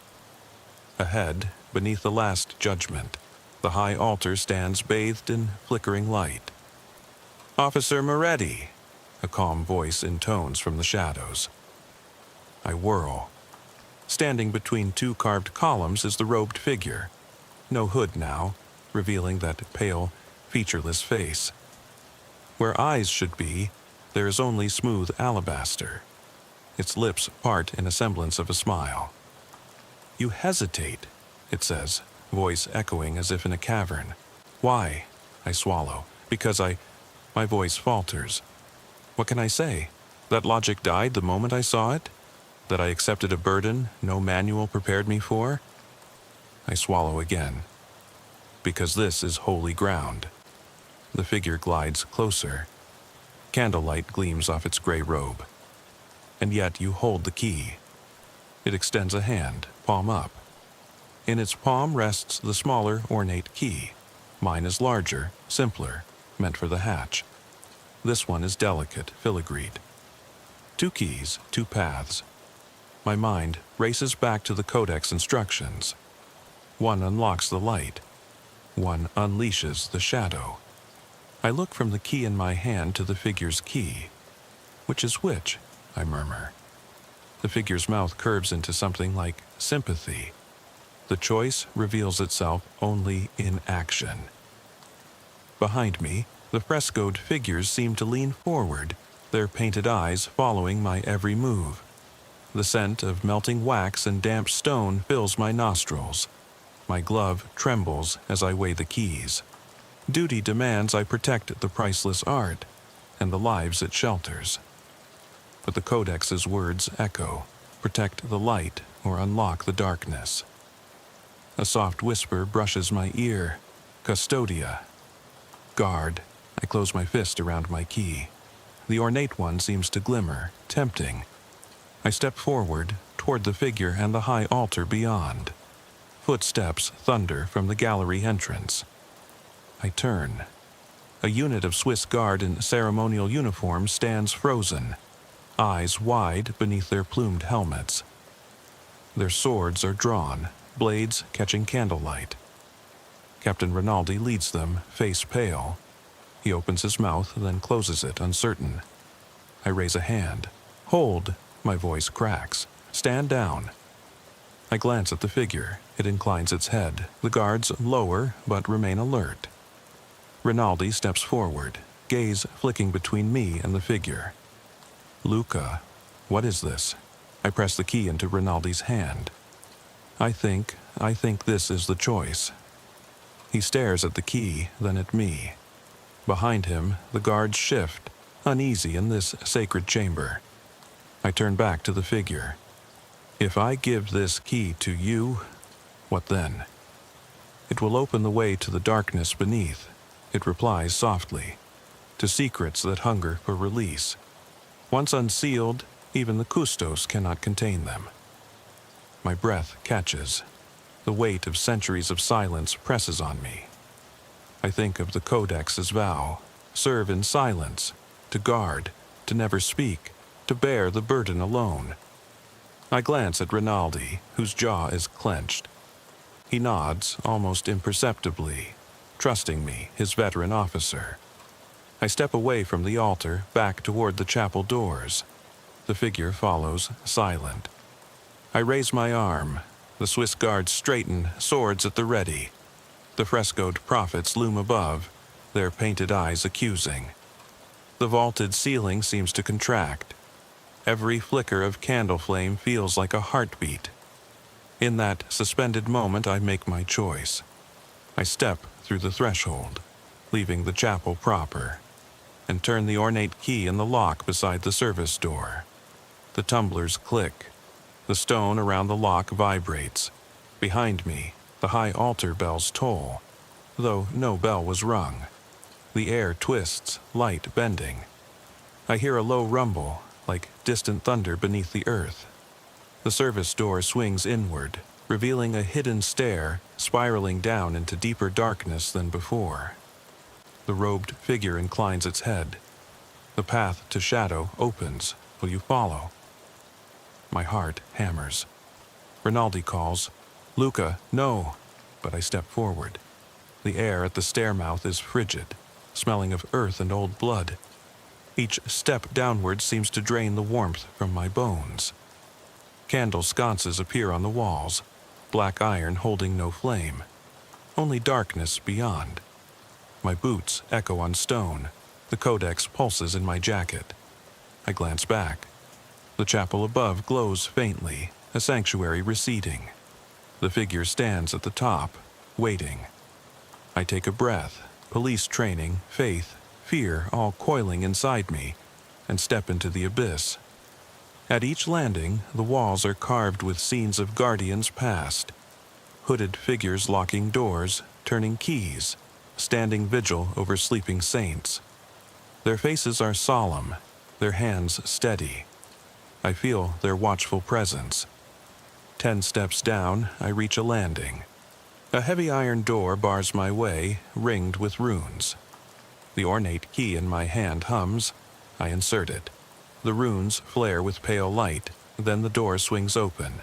Inside is a chamber larger than any I've seen, vault-like, lined with niches. Each niche holds an artifact: a shattered papal seal, a blood-stained Swiss guard helmet, a broken rosary tangled in barbed wire. In the center, an empty pedestal shaped for the codex. The figure stands beside it. I step forward, place the codex on the pedestal. The chamber vibrates, the artifacts tremble. A low chorus of whispers rises: Latin, ancient dialects, voices of guardians long dead. My radio crackles, impossibly, from my pocket. Rinaldi's voice cut through. Luca. Location, respond. I hesitate. The codex pulses. The whispers crescendo. Custodia, serva, guard, serve. I close my eyes. I think of the basilica above, the gardens, the sleeping city. Of the oath I took, of the burden I accepted. I press my palm to the codex's cover. I serve, I whisper. The whispers hush. The chamber falls silent. The artifact's glow dims. The codex locks itself with a soft click. The ornate key vanishes from the pedestal. I open my eyes. The figure is gone. The iron door behind me stands open, revealing the spiral stair back to the chapel.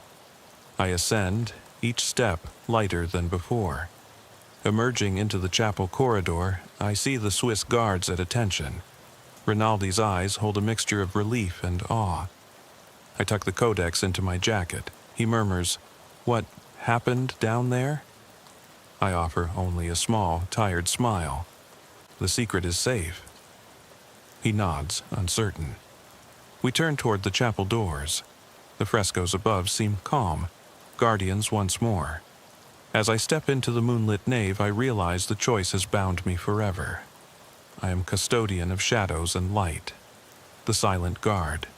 And somewhere, far below, the darkness waits, sealed by my vow, watching, patient, until it is needed again. The corridor's chill follows me like a living thing as I climb the spiraling stair back toward the chapel. Each step is etched with the dampness of ages, and my boots echo in the hollow shaft. My breath steams in the thin air. The Codex 42's cover presses against my chest, its weight a constant reminder of the covenant I've sworn, to guard the Vatican's deepest secret. When I emerge into the service corridor outside the Sistine Chapel, the ornate key is gone, absorbed back into whatever realm it came from. The corridor lights hum with normalcy. The wooden crates stand undisturbed. The Swiss guards cluster at the far end, tense and wide-eyed. Captain Rinaldi steps forward, glancing at the service door as if expecting it to vanish. "Luca," he exhales, voice trembling. "We heard a rumble. The door slammed. We thought—" I cut him a quick, firm nod. "It's secure."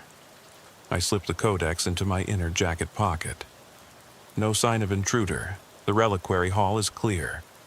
He studies me, then turns to his men. "Sweep it, then get me a report." The guards fan out. Their polished helmets gleam in the fluorescent light. I watch them go. Then I step into the Sistine Chapel itself. The great doors swing open silently. Inside, the vast nave is empty, hushed as a crypt. Moonlight filters through the high windows, painting the marble floor in pale rectangles. The frescoes overhead, creation, prophets, the Last Judgment, lie serene, untouched. Yet I sense a tremor in the air, as if the chapel itself has inhaled sharply and holds its breath. I move down the center aisle toward the high altar. Each footfall squeaks softly. My heart hammers, memory of the subterranean chamber vivid, the artifacts trembling, the whispers, the codex clicking shut. I pause at the altar rail, fingertips brushing the cool marble. I bow my head. "In your service," I murmur, half to God, half to whatever ancient power dwells below. The silence answers. A faint scrape draws my gaze to the north wall. There, a small panel in the wainscoting, previously unnoticed, stands ajar. The edge is carved with the same runic shapes I saw on the iron door below. My pulse hitches. I step closer, hand hovering over the panel. I press. It swings inward on hidden hinges, revealing a narrow slit lined with shadow. I don't want to look, yet I can't resist. I lean forward. Darkness beyond, deeper than the service corridor, as if a wound in the chapel's fabric has opened. A whisper, so close I feel its breath. Custos. I stagger back, heart in my throat. The panel clicks shut. I place a finger against my lips. The chapel is silent again. The guard's footsteps down the service corridor drift faintly through the wall. I realize the chapel itself is layered with secrets. One more threshold I must guard. I step away and close the panel fully, aligning it flush. The runes fade into the wood grain. I press my palm to the wall. It's solid, ordinary. I turn toward the high altar. The candles there are newly lit, though no one entered. Their flames flicker without breeze. I stabilize my breathing. The codex pulses under my jacket. Time to leave, I whisper to myself. I retrace my steps through the nave, pausing once to look back at the frescoes. In the dim light, the figures seem to watch me depart, serene but vigilant. Exiting through the service door, I find Rinaldi awaiting with 2 guards. His expression is unreadable. I hand him a sealed departmental envelope. Scene secure. No evidence of unauthorized entry, beyond what we already logged. He nods. Good work. Get some rest. He glances at the chapel doors. Something? Feel off? I meet his gaze. The chapel stands. All is well. I do not mention the hidden panel, the slit to darkness, the promise of secrets still waiting. Some truths must remain unspoken. As I step out into the Vatican gardens, the night air feels softer, the statues benign once more. The Swiss Guard tower lamp glows overhead. I inhale deeply, then release. Patrol continues. I check my watch, 3:33 a.m., another 90 minutes before my shift ends. I head toward the basilica steps. Each footstep on the marble is measured. I'm a cop, an officer of the law. Yet now also something more. Custodian of a covenant older than any statute. At the top of the steps, I pause and look back at the dark silhouette of the Apostolic Palace. Moonlight gleams on its windows. Somewhere behind those walls lie corridors I can never walk again, secrets I can never share. I run a hand through my hair, feeling the weight of the codex beneath my jacket. A soft chime echoes from the basilica bells. 4 a.m. The signal for the morning mass preparations. Another world stirs to life. I radio in, unit Moretti to dispatch. Shift complete, returning to station. The reply crackles. Copy that. Good work, Moretti. Get some rest. I switch off my radio. Silence returns. Official procedural. I descend the steps into the St. Peter's Square. The colonnades stretch out like open arms in the silver night. For a moment, I consider slipping the codex into a locker and walking away from this burden. But as I reach into my jacket, my fingers close around its worn leather. I remember the whispers. Serve in silence. Guard the secret. The darkness waits. I tuck the codex deeper and step into the waiting cruiser. The engine's rumble is comforting. As I drive away, I glance in the rearview mirror at the dome of St. Peter's, luminous against the pre-dawn sky. Behind me, the Vatican sleeps. Beneath it, shadows stir, and I, Luca Moretti, Vatican City Police, am their silent sentinel. The fog lay heavy over the Vatican gardens as I stepped off my scooter, the motor's hum dying in the stillness. My boots sank slightly into the dew-soaked grass. Ahead, the dim glow of the Swiss Guard tower lantern wavered, casting long, quivering shadows across the cobblestones. The night was unnaturally silent.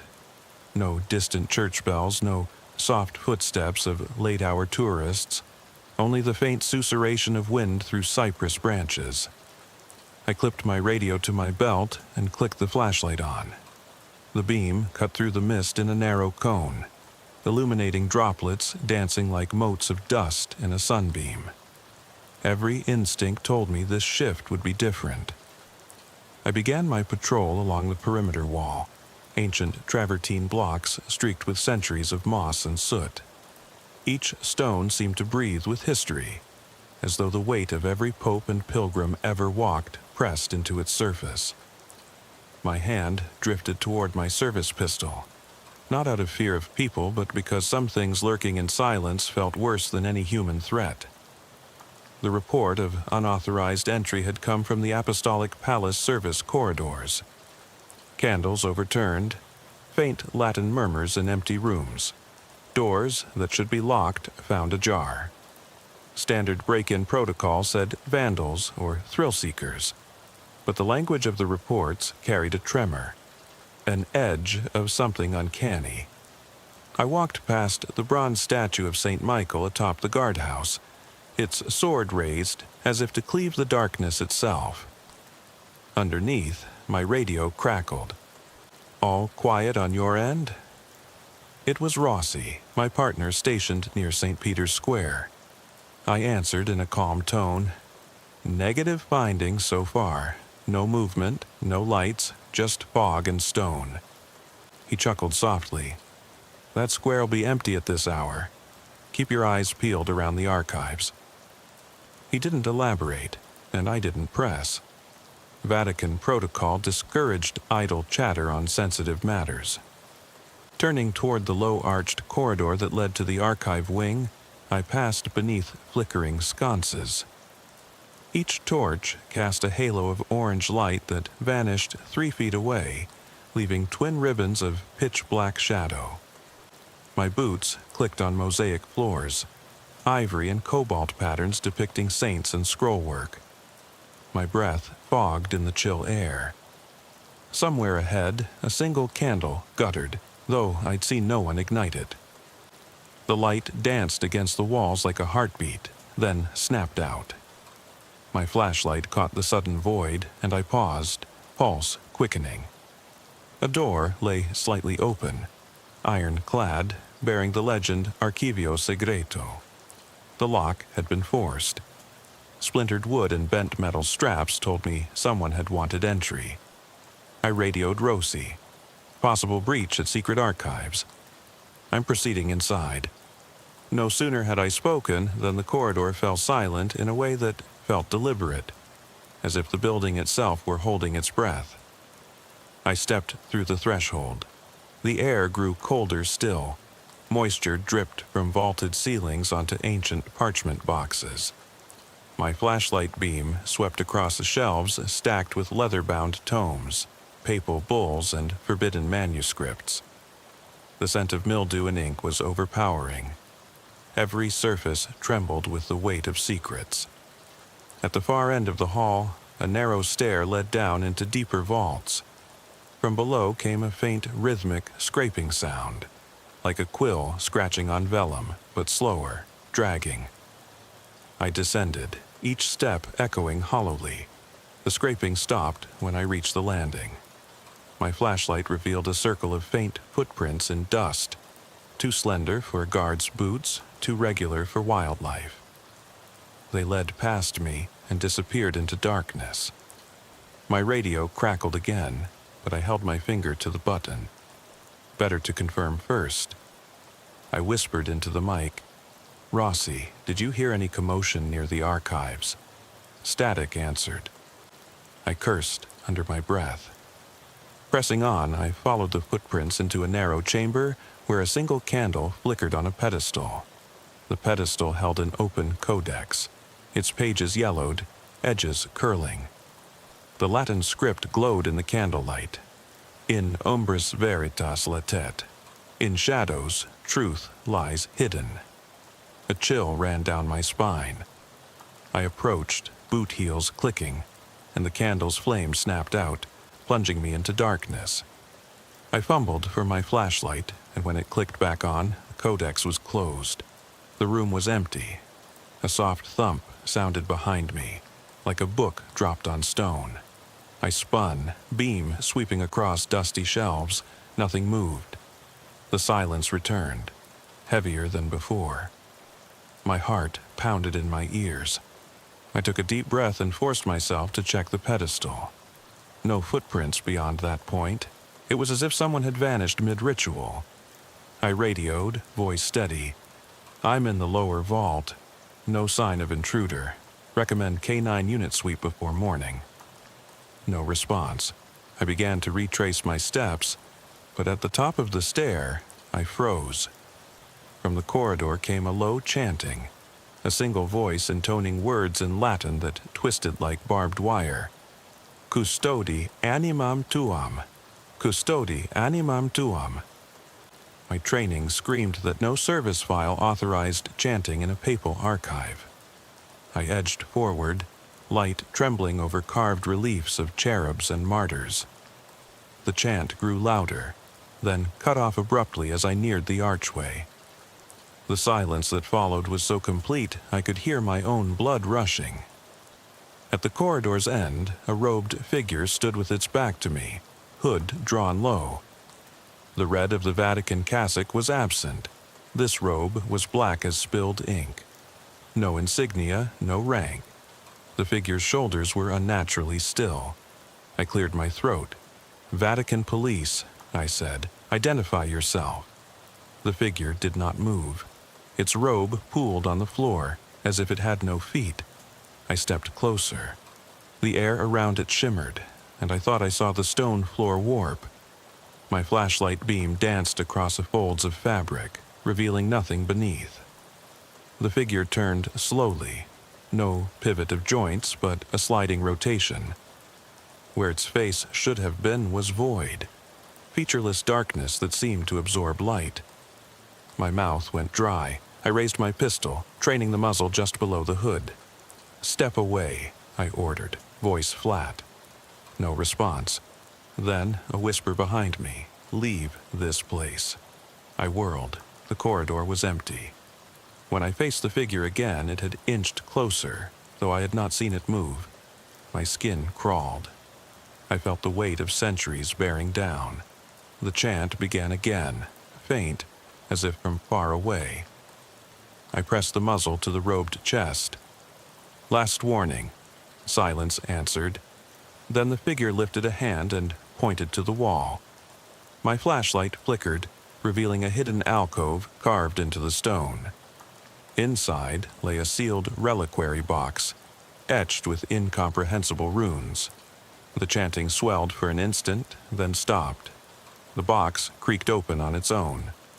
I caught a glimpse of something pale, bone white, coiled within. Then the light blinked out completely. I was blind in darkness. My radio screamed static. I fumbled for my knife and struck a flint. One small spark, then the corridor glowed by a single match. The figure was gone. The reliquary lay open, empty. The alcove's runes glowed faintly before fading. My heart hammered. I snapped the match and drew a deep breath of cold, damp air.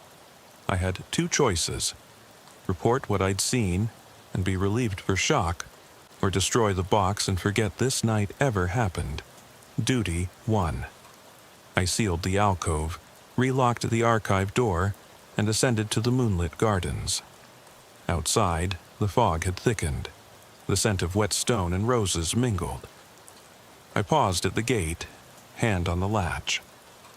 Behind me, the basilica stood dark and silent, its dome looming like a watchful eye. I closed the gate and heard the click echo like a gunshot. My scooter's engine came alive under my trembling fingers. I didn't look back. As I pulled away, my radio crackled with Rossi's voice. "Everything all right?" I swallowed. "Just another quiet night," I said. But I knew better. Some doors in the Vatican are sealed for a reason. Some chants are never meant to be heard, and some shadows are alive. My legs burned as I hurried across the marble expanse of St. Peter's nave, the low glow of emergency lights casting long, angular shadows that stretched toward me like dark fingers. Every footstep echoed off the towering columns, the sound magnified in the vast emptiness. The air smelled of incense and old stone, faint undertones of dust and something metallic, like blood. My radio lay silent against my chest. Dead. I tapped it. Static whispered back. I forced myself to calm my racing heart. Protocol demanded I check in, but there was no signal. I pressed on, moving toward the side door that led down to the necropolis beneath the basilica. The floor sloped gently, centuries of pilgrims' footsteps worn into the stone. As I descended, the temperature plummeted. My breath came in frosty puffs. The flashlight trembling in my hand caught on carved reliefs of saints and martyrs, their faces serene. Too serene, as if mocking my fear. At the bottom of the ramp, I passed through a narrow arch into the undercroft. Here, the walls were rougher, hewn from ancient Roman bricks, the mortar crumbling. Pools of standing water reflected my beam, fracturing it into jittery patterns that danced across the ceiling. The only sound was the drip of water and the distant thrum of my own pulse. Somewhere ahead, a door groaned on rusty hinges. I approached, pistol drawn. The door opened onto a small chapel carved into rock. Flickering votive candles lined the alcoves, though I had seen no one light them. The wax dripped in slow rivulets, forming odd shapes in the dim light. At the center stood a marble sarcophagus, its lid carved with the figure of a sleeping pope. I felt a chill that had nothing to do with the cold. The sarcophagus lid had been shifted, tilted at a slight angle as though something had forced it open. I knelt, sweeping my flashlight beam inside. A dark stain, almost black, marred the stone beneath the lid. It looked like liquid, pooled and congealed. I swallowed. "Back up," I muttered into the radio mic. Nothing. I scanned the chapel. The candles flickered, though no draft stirred. Then I heard a sigh, soft and human, coming from the sarcophagus. "Who's there?" My voice sounded hollow. The sigh repeated, longer, closer. I stepped back, heart hammering. The flashlight beam dropped to the floor, illuminating a smear of droplets leading away from the tomb toward a narrow corridor. The droplets glistened like oil. I followed them, each step echoing. The corridor ended in a sealed grill, a ventilation shaft large enough to crawl through. The grill had been bent inward.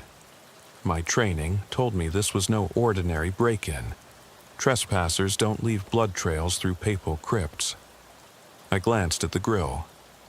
Beyond lay darkness. I crouched and shimmied through, scraping my uniform on the metal edges. On the other side, I landed in a tunnel dripping with condensation. The walls curved overhead. My flashlight revealed centuries-old fresco fragments, now peeling. The dripping was louder here, water hitting stone, punctuated by a faint, ragged breathing. I advanced, every muscle coiled. The tunnel sloped downward, leading to a larger chamber. The air grew oppressive, my chest tightened. At the far end, a robed figure knelt beside an overturned reliquary, hands buried in its contents. The figure's hood was down, long dark hair fell across pale shoulders. I could not see its face. I raised my pistol. "Vatican police, turn around slowly." No response. The figure's shoulders shook, as though weeping. I took another step. The figure rose, and the hair fell away to reveal a skull-white mask carved with anguished features. The mask's eyes were empty hollows. My mouth went dry. The figure raised its head, and the breathing stopped. Silence pressed in. Then the figure spoke, not in Latin, not in Italian, but in a voice that echoed from some hollow place. They should not have taken it. The words reverberated off the walls, though its lips did not move. My finger twitched on the trigger. "What have you taken?" I demanded. The figure tilted the mask toward me. In its hand it held a fragment of parchment, edges singed, covered in tiny script so dense it looked like a spider's web. I stepped closer, heart in my throat. The fragment rattled as the figure extended it toward me. I grasped it. The moment my fingers touched the parchment, the tunnel lights, small bioluminescent lamps installed for maintenance, snapped on all at once, burning bright. Every shadow vanished. The mask-wearing figure stood at the chamber's center, perfectly still. I saw now that its robe was soaked in dark fluid, pooling on the stone beneath. My radio crackled to life. "Enrico, respond." Rossi's voice, urgent. I snapped the mic. "Found intrusion in Necropolis. There's someone here. I need extraction." The line went dead again. The fragment in my hand felt hot. I squinted at the script, Latin, but interlaced with symbols I did not recognize. My pulse thundered. I realized with a jolt that the script matched the runes on the reliquary in the archives. A sudden noise made me whirl. The masked figure had vanished. The only movement was the swaying lamps and my own ragged breath. The corridor behind me stretched empty. The tunnel upward was dark. Panic flared. I ran. Fragment clutched like a shield, following the drip of fluid that led back to the grill. My boots slipped. I skidded, banging my knee on the stone. Pain flared, but I forced myself up. I burst back into the chapel, the sarcophagus looming. The lid was closed again as if nothing had happened. The stain was gone. Candlelight flickered steadily. I blinked, unsure if I dreamed the blood trail. I stuffed the fragment into my pocket and sprinted up the ramp. The vault corridor yawned ahead, silent. My flashlight beam trembled. At the archway, the robed void figure stood waiting, as though it had crossed through walls to intercept me. It lifted a hand and pointed back toward the chapel. My pistol felt heavy. I swallowed. "I have what you want," I said, voice shaking. The figure did not move. It simply watched. I took a hesitant step forward, and the figure dissolved into black smoke that curled around my legs. I stumbled, heart lodged in my throat, and the smoke coalesced into shapes. Faces contorted in silent screams, twisted limbs reaching for me. I fired a warning shot. The echoes roared. The smoke recoiled, then surged through the closed door of the chapel, leaving me alone. My chest heaved. I yanked the chapel door open and dashed outside into the misty night air. The Vatican gardens lay empty, dew-soaked hedges glistening. The Swiss Guard tower light winked far above. I raced across the lawn, not stopping until the iron gate clanged shut behind me. My scooter's engine sputtered to life. I fished the parchment fragment from my pocket. The symbols pulsed faintly, as though alive. I jammed it into the glove compartment. As I sped away, the gardens vanished in my mirror, swallowed by fog. I haven't slept since. The fragment remains sealed in evidence, though I'm not sure to whom. My report states only unauthorized access and possible structural damage. No mention of chanting, masks, smoke, or blood.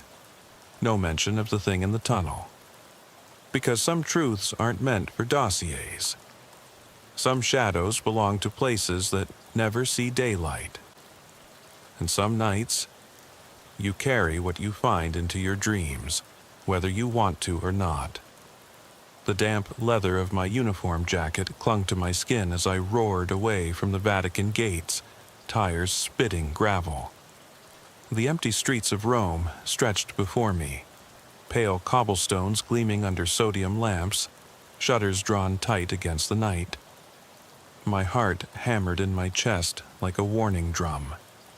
I dared not look back at the gardens, where something ancient had stirred. By the time I reached the barracks garage, my hands trembled so badly I fumbled the ignition key. Rossi was there, leaning against his scooter with a half-smile that died when he saw my face. "Thought you'd radio for extraction," he said. His voice held both relief and a trace of accusation. "What happened?" I turned off the engine. The tunnel's chill still crawled along my spine. "Something moved beneath St. Peter's," I said, voice low. "Not a person, not anything human." I unzipped my jacket and fished out the fragment, crumpled and pulsing faintly in my palm. Rossi's eyes widened. "Where did you get that?" he whispered. I told him about the necropolis chamber, the mask, the reliquary, the runes. He ran a hand through his hair. "Enrico, this is beyond our protocol. You should have left the fragment where it was." I couldn't. It felt alive. I held it out. The script seemed to writhe beneath the surface, letters shifting when I blinked. Rossi swallowed. "We need to secure this in evidence and call the Archbishop's custodian, ecclesiastical police. They handle sensitive artifacts." I hesitated. In my gut, I knew that calling higher authority would trigger questions I wasn't ready to answer. The memory of the chanting, the void figure's pointing hand, the crawl of smoke, all pressed in. "Tonight," I said, "we bury it." Rossi frowned. "Bury evidence? That's career suicide. Better than unleashing whatever it is." I pocketed the fragment. "Come on." We drove in tandem to a secluded corner of the Gianicolo Hill, where ancient Etruscan catacombs yawned beneath an abandoned chapel. Rossi gripped his flashlight like a talisman as we climbed down the ladder into the limestone tunnels. The air was still. Our lamps cast tight cones of white light that jittered across damp walls. Every drop of water echoed. I found a loose slab of rock and pried it free. Beneath lay a cavity the size of a shoebox. I retrieved the fragment and placed it inside, then covered it with earth and replaced the slab. As I tamped the soil, Rossi whispered, "Do you really think that stops it?" I stood and brushed dirt from my hands. "I have to believe it." My voice sounded brittle. We climbed out into the night. Above, the city lights of Trastevere glittered. The wind carried distant church bells. For a moment, I thought I saw a black shape slip behind the chapel ruins, no more than a trick of the light.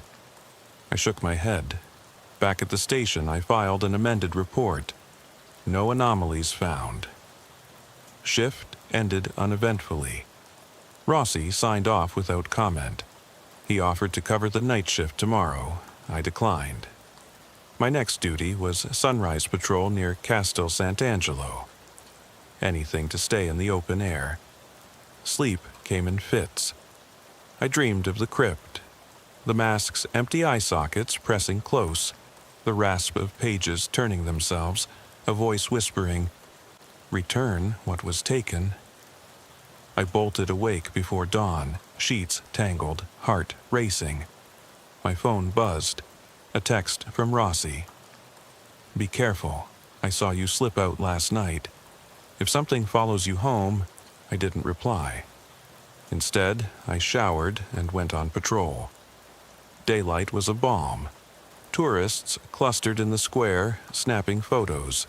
Pigeons cooed around the obelisk. I walked among them, the weight of my duty pressing like armor. Still, every shadow beneath a column, every flicker of movement in a side chapel made me flinch. Late afternoon, I returned to the barracks. Rossi was waiting. He held an envelope sealed with red wax. "This arrived for you," he said. I tore it open. Inside was a single sheet of vellum, blank except for one line scrawled in the same tiny, crowded script as the fragment. "They watch through opened doors." No signature. My blood ran cold. I looked up at Rossi. His face was pale. "What now?" I whispered. He shook his head. "We go back." That night, we returned to Gianicolo. The chapel ruins lay under a waning moon. We found the slab shifted, edges cracked, soil disturbed. The cavity was empty. The fragment was gone. In its place lay a scattering of fine white dust and one intact rune from the reliquary box, carved on a chipped flake of stone. I picked up the rune. The air grew frigid. A distant chant rose on the wind, indistinct, mocking. Rossi grabbed my arm. "Let's go." I pocketed the rune. We fled down the hill, the chant swelling, then vanishing. At the bottom, the city lights blinked as if nothing had happened. Now I carry the rune in my breast pocket and sleep with the window open, afraid to close the circle. My radio sometimes crackles with whispers in Latin I don't recall hearing. My dreams are corridors of stone and ink, and I wake to find footprints on the marble floor, leading toward the gardens. Tomorrow night I'm back on shift. The archives await. The tunnels yawn. The shadows stir. And I know that whatever watches through opened doors has not forgotten me. Because you don't bury a secret in Vatican stone. You only postpone its rising. I clipped the rune to my uniform chest pocket before leaving the barracks, its rough edges pressing cold against my skin. The Vatican gardens lay before me under a sallow moon, silvering the rose bushes and ancient travertine. Every fountain was frozen mid-gurgle, every shadow pooled like ink. I could taste the tension in the air, something waiting. I stepped beneath the wrought iron gate and it clicked shut behind me, echoing down the empty colonnades. My footsteps sounded loud on the cobblestones as I made my way back toward the Archivio Segreto. The basilica rose behind me, a hulking silhouette against the night sky. I passed under flickering sconces and into the corridor where I'd first seen that void figure. The torchlight danced across the mosaic floor, emeralds and golds fractured into shards of light and dark. I held my breath, remembering the chanting, the scraping, the way the stones themselves had seemed to breathe. At the archive door, I paused. The lock was intact. No sign of forced entry this time. I drew my pistol and pressed my shoulder into the door, swinging it open. The hinges groaned, and I half expected ash to drift out, but the vault lay still, ordinary. My flashlight beam swept the shelves of manuscripts and reliquaries. The air smelled of dust and leather. I stepped inside, heart hammering, and closed the door behind me. I laid the rune fragment on a polished table, the carving facing up. Its lines glowed faintly, as though warmed by some internal fire. I knelt and ran a finger over the etching, a looping spiral that ended in a serrated edge. It matched nothing in the official codex of papal seals. Someone, something, had crafted it for another purpose. I half expected the room to tremble, but it remained silent. I retrieved the battered codex from the pedestal where I'd left it in part 1. The pages were brittle, edges curled with age. I flipped to the page marked, "In umbris veritas latet." Beneath the heading, margins were filled with scribbles in the same spiderweb script. Prayers crossed out, pleas for mercy, warnings to seal the door. My pulse spiked. I read aloud in a whisper, "He who opens this seal invites the watcher." A distant drip echoed. I froze. The beam of my flashlight snapped toward the sound. Nothing but rows of silent books. I exhaled. The drip came again, slower. Drop. Pause. Drop. It was coming from the far corner. I advanced, boots muffled on the carpet runner.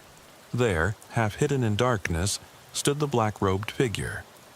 No mask this time, but long hair matted with damp, face turned away.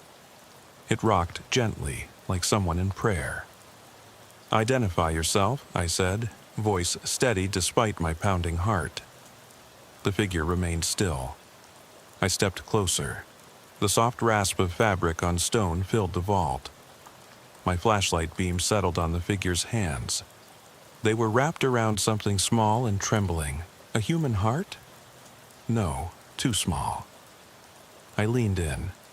It was the reliquary shard from Gianicolo, the chipped flake carved with the same rune. The figure pressed it to its chest. I swallowed. "What are you?" The figure turned. Its face was pale, eyes rimmed with red, pupils unnaturally dark, lips parted in a silent sigh. Then its mouth opened and a voice issued, not its own, but many voices layered. A priest's chant, a child's cry, a guard's radio static. "You have taken what binds us," it whispered. A tremor ran through the floor. The shelves rattled, candles flared and guttered. I stepped back. The rune in my pocket burned like a coal. The vault walls seemed to stretch, the ceiling vaults warping. Books slid from shelves, pages flipping.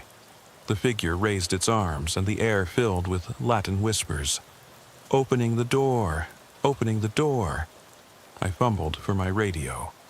"Mayday, vault breach, need immediate backup." Static swallowed my words.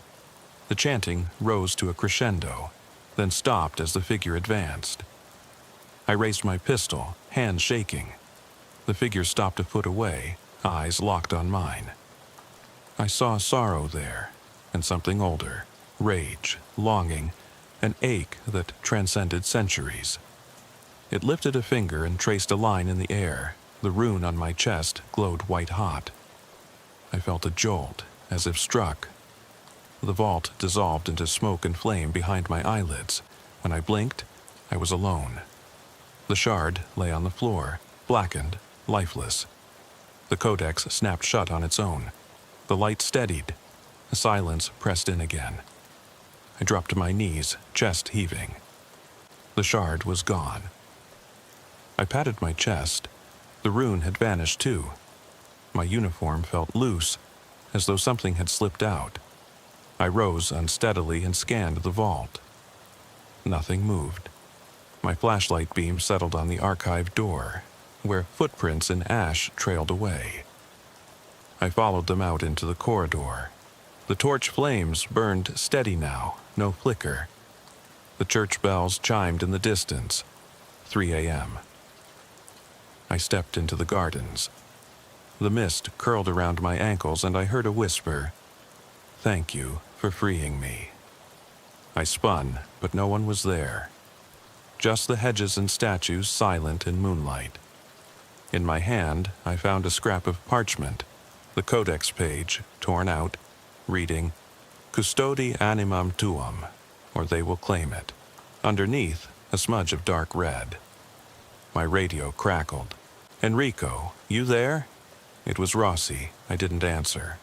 I tucked the parchment into my pocket and walked away. Behind me, the Vatican dome gleamed.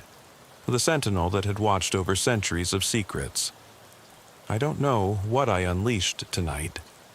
I don't know who or what slipped past the seal, but I felt its presence riding with me on the scooter, a pulse against my spine. I slipped the parchment into an evidence locker marked restricted, then locked it with 3 separate keys. Tomorrow, I'll patrol the Swiss Guard Tower. I'll watch the mist swirl around the columns. I'll listen for chanting in the walls. And I'll wonder whether the watcher is content or merely waiting for me to open another door. Because some seals once broken can never be mended, and some watchers once freed never sleep. I pushed away from the cool stone wall of the Apostolic Palace corridor, every muscle trembling. The parchment in my pocket burned like a live coal, its edges curled from the damp. Ahead, the vault door to the Archivio Segreto stood shut, silent as death. Behind me, the gardens whispered in the night breeze. I swallowed hard, holstered my pistol, and slid the heavy key into the lock. The door swung open with a deathly groan. Inside, the air was thick with dust and the scent of old leather. My flashlight beam trembled across row upon row of forbidden manuscripts. Every shelf seemed to lean toward me, as though eager to spill its secrets. I stepped in, heart hammering, and closed the door gently behind me. The latch clicked, a final barrier between me and the world above. I set the torn codex page on the table, smoothing it beside empty ink pots and scattered quills. Its message, Custodi animam tuum, or they will claim it, felt like a promise and a threat. I shivered. Somewhere deep in these vaults, something stirred in response. I could feel it, a shudder in the stone, a sigh in the air. A distant drip echoed. I followed it to a narrow side alcove I'd never noticed. The candlestick there lay overturned, wax pooled like spilled blood. Footprints in dust led past an iron grill, footprints too small for any guard, too precise for a rat. They vanished into the wall. I knelt, pressing my palm to the cold stone. A seam in the masonry gave a faint vibration, an indication of a hidden passage. I pressed my shoulder into the wall. It gave way with a soft click. The stone panel swung inward, revealing a shaft of darkness.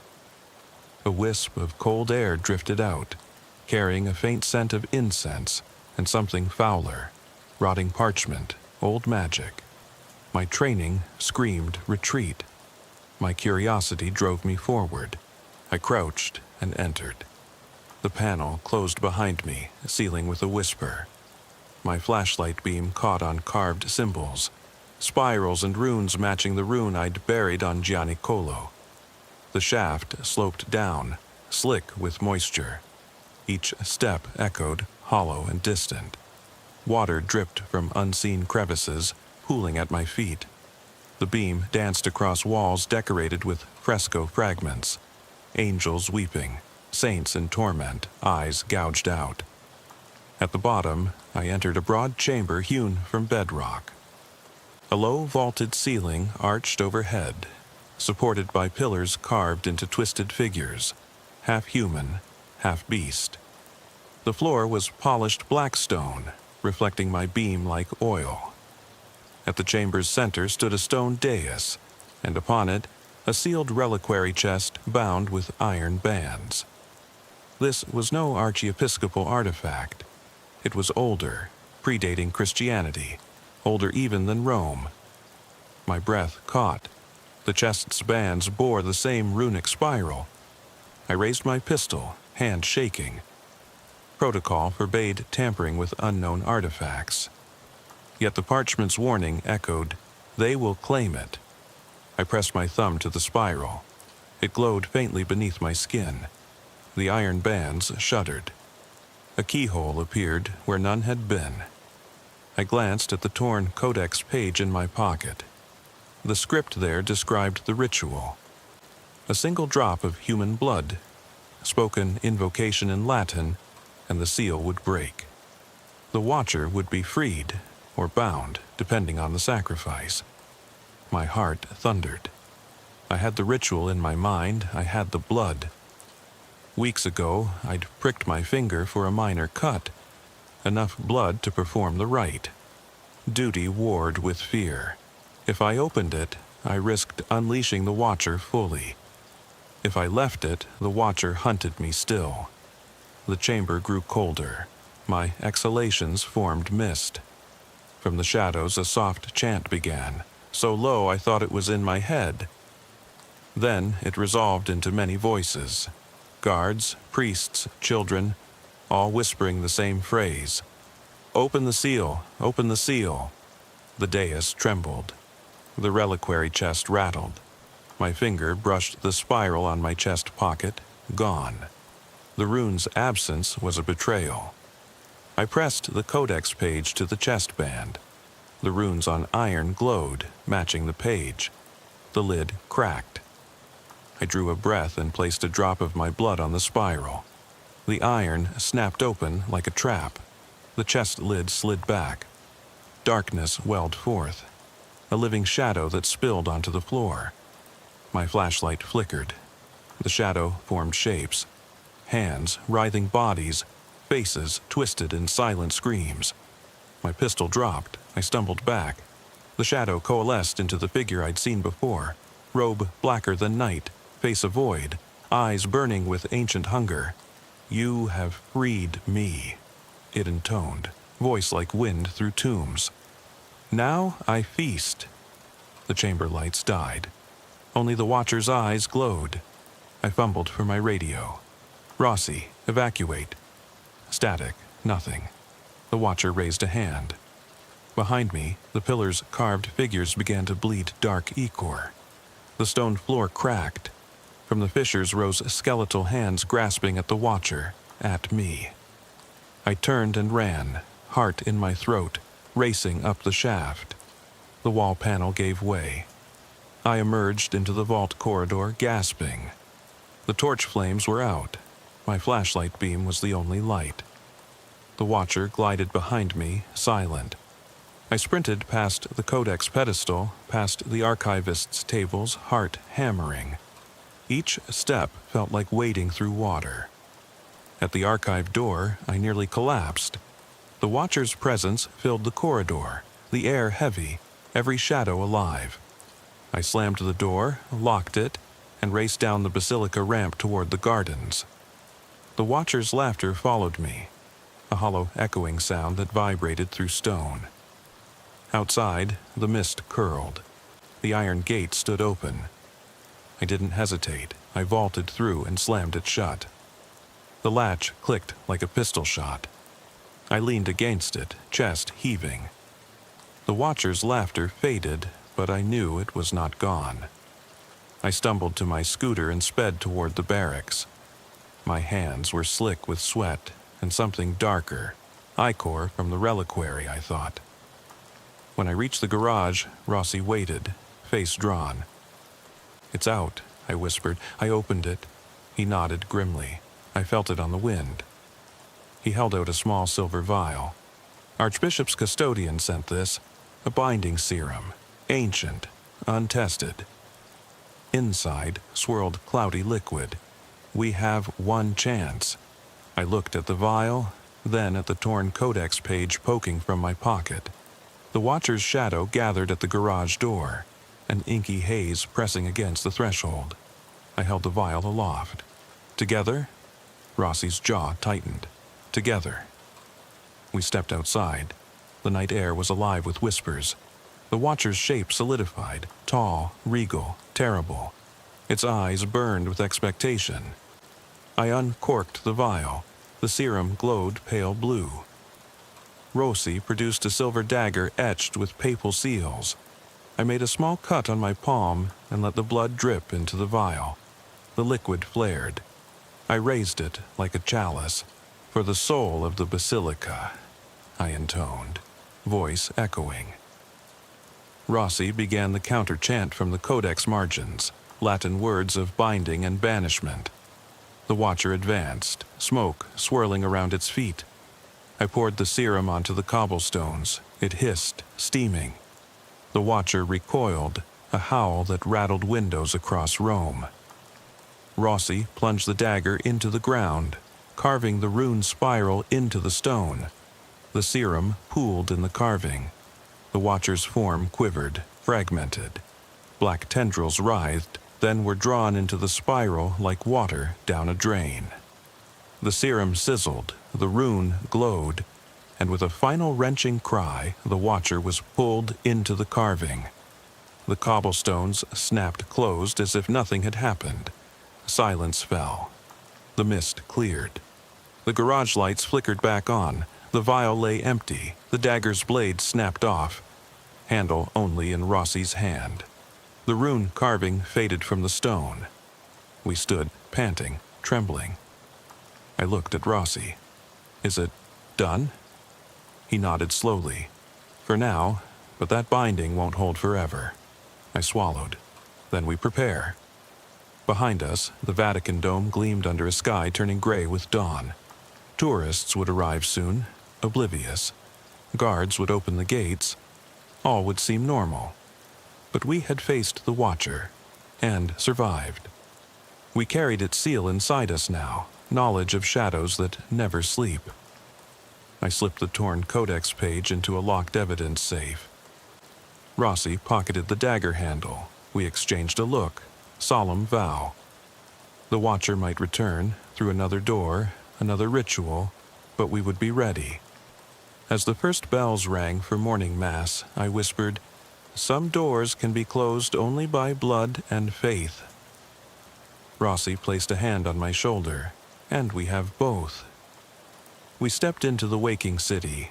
The sun fractured on St. Peter's dome. The world stirred. Behind us, in the vaults below, the Watcher's seal pulsed faintly. Dormant, hungry, waiting. I didn't sleep that morning. By the time dawn's pale light filtered through the barracks windows, I had mapped every corridor of the Apostolic Palace in my mind. Every hidden door, every silent niche. I replayed the binding ritual over and over. My blood, Rossi's chant, the rune carved in stone. For a few heartbeats, the Watcher had been contained. But as the sun rose, I noticed a smear of dark red across my uniform cuff. Fresh, glistening, as though the reliquary's ichor had come home with me. The chaplain's bell rang for morning mass. I answered roll call, my voice hollow. Fellow officers chatted about traffic in Piazza San Pietro, about the Swiss Guards' new drill uniforms. I kept my eyes down, praying none would notice the stain. My radio crackled with routine. Lost tourist inquiries, maintenance checks, nothing about spectral intruders or ancient curses. I filed my evening report under Neil, the archetype of bureaucratic denial. By mid-morning, the stain had spread across my sleeve. I tore off the cuff and tucked it into my locker, evidence enough that something hadn't stayed buried. I slipped away to the gardens, where the roses glowed in the sun, and knelt by the spot where Rossi and I had performed the rite. The stone there bore no sign of carving. The grass lay smooth.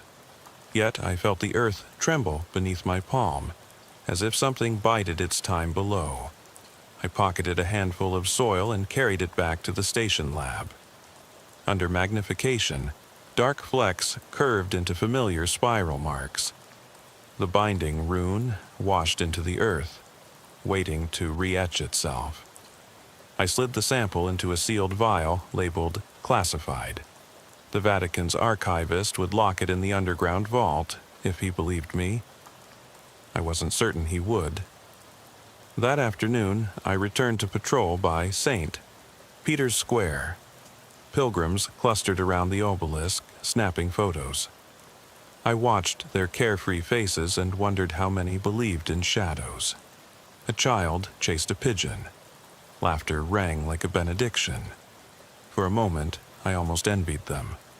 But then the pigeons scattered, no gust of wind, no human shout, just a single dark shape gliding low across the plaza. I raised my flashlight reflexively. The shape skated along the rim of the fountain before vanishing into the basilica's portico. My pulse spiked. No one else noticed. I radioed Rossi. Possible figure sighted at St. Peter's. Meet me at the north portico. He replied with static, then silence. I knew he'd come. He always did. We converged at the north entrance as the crowds thinned. Rossi's face was drawn, eyes bloodshot. He held the silver dagger handle, the broken remnant of our binding tool. "It stirs again," he said. We stepped inside together. The marble floor was cool beneath our boots. Shadows pooled under columns. The hush felt sacred and wrong. I swept my light over the bronze doors of the confessional booths. Each one seemed to breathe. I heard, barely, a voice. A confession in Latin, urgent, terrified. I have opened the seal. Then silence. We followed the whisper to the subterranean crypt beneath the nave. The passage smelled of damp stone and incense. Candles burned in iron cages, though no one tended them. The watchers' laughter drifted on the air, soft, mocking. Rossi and I exchanged a look. At the crypt's threshold, the marble floor was cracked in a spiral pattern. The binding rune had recarved itself, hairline fractures spreading outward. The ground around the dais chest lay strewn with dust, the ancient reliquary's seal broken once more. Rossi stepped forward. We can't bind it again, not with what remains. He lifted the dagger handle. We need to destroy the chest. I shook my head. That chest predates Rome. If we break it, the Watcher will pour out without pause. He swallowed. Then we lure it back in. We retrieved the codex page from my breast pocket. The margins held a counter-ritual, a lure of light and voice, calling the Watcher home. It required a sacrifice. Memory, sight, something precious. We had already given blood, now we'd give ourselves. I set my pistol aside. Rossi laid the dagger handle on the dais. We positioned the torn codex page under the spiral crack. I took a steadying breath and began to read the invocation, voice low. By blood and word, by vow unbroken, I call the Watcher to this circle. Return to seal, return to shadow, bound by faith, bound by sorrow. Rossi joined in, tone rising, filling the crypt. The rune's cracks glowed with pale light. The Watcher's laughter coalesced into a moan, distant at first, then roaring as it surged toward us. The air rippled, the walls bent inward. From the fissures, black mist swirled, forming the Watcher's shape, its void eyes fixed on the torn page. I continued chanting, soul for soul, sight for sight, name your price, fulfill your right. Turn your hunger inward now, close the gap, restore the vow. The Watcher paused, head tilting. A hush fell so deep I heard my own heartbeat. Then it spoke a single word. Remember. In that moment, pain seized my mind. A flood of memories ripped away. My first solo patrol, the face of my mother at dawn, the taste of espresso in the guardhouse. I staggered, vision swimming. Rossi caught me. Hold on, he shouted, weaving the chant into a crescendo. The rune's light flared white. The Watcher's form shuddered, flickered. It seemed to hesitate, torn between hunger and binding. Then the light snapped out. I collapsed as the Watcher dissolved into a spiral of dust, sucked back into the cracks. The rune sank beneath the stone, leaving the floor whole once more. The chest's bands resealed. Silence reigned. I lay on the marble, panting. Rossi knelt beside me, eyes wet. You did it, he whispered. I closed my eyes. When I opened them, the crypt was empty. No sign of binding marks, no codex page, nothing but polished stone. We had sacrificed memories. The Watcher had been banished, for now. We climbed back into the plaza just as morning tourists arrived. A stray sunbeam struck the obelisk. Children laughed. Guards marched in crisp formation. No hint remained of the night's horrors. Rossi and I parted with a solemn nod. He would guard the archives, I would resume perimeter patrols. We carried our losses in silence. Names and moments we could no longer recall, traded for the world's safety. Tonight and every night I will walk these corridors, listening for whispers in Latin, watching for shapes behind pillars. I will check every door, every seal, knowing some cracks reappear. The Watcher sleeps beneath the basilica, bound by blood and vow, but it dreams in shadow, and I am its sentinel. Because some doors once opened echo forever in the soul. You'd think by hour 10 the basilica's chill would be familiar, but tonight the stones felt sharper under my fingertips. I'm Inspector Marco Ferri, Vatican Gendarmerie, and when the brass rang in that whisper, Archives Annex, odd noises, you know it isn't a prank. My torch beam danced across the mosaic floor, every colored tile cracked with centuries of footfalls. Silence pressed in, broken only by the faint hum of the ventilation and my own breath. Corporal DeLuca's radio crackled. "Still clear at Swiss Guard Tower," he reported 2 levels above. I acknowledged, voice clipped. Below us, the old archives lay like a sleeping beast, rows of iron shelves heavy with parchment. We'd patrolled those corridors a dozen times. Each time the hush grew deeper, as if the walls absorbed sound like ink on vellum. I eased through the oak door marked Archivum Secretum, the secret archives. Candles flickered in sconces, though no one had lit them. The wax dripped in slow rivulets, as though time itself bled in this hollow. My pulse thumped. Every instinct screamed that someone, or something, had been here since last patrol. A soft scrape echoed from the far corner. DeLuca and I froze. Footsteps? A sliding shelf? I raised my service pistol. "Stay alert," I murmured. We advanced, boots whispering on dust. The beam caught fresh scratches on the limestone wall, parallel gouges, as if claws raked toward the floor. DeLuca swallowed. "That's new," he said. We followed the marks to a steel grate set flush in the wall. It hadn't been there on the plans. I pried it open. The metal groaned like a wounded animal. A tunnel yawned beyond. Cold air exhaled its dank promise.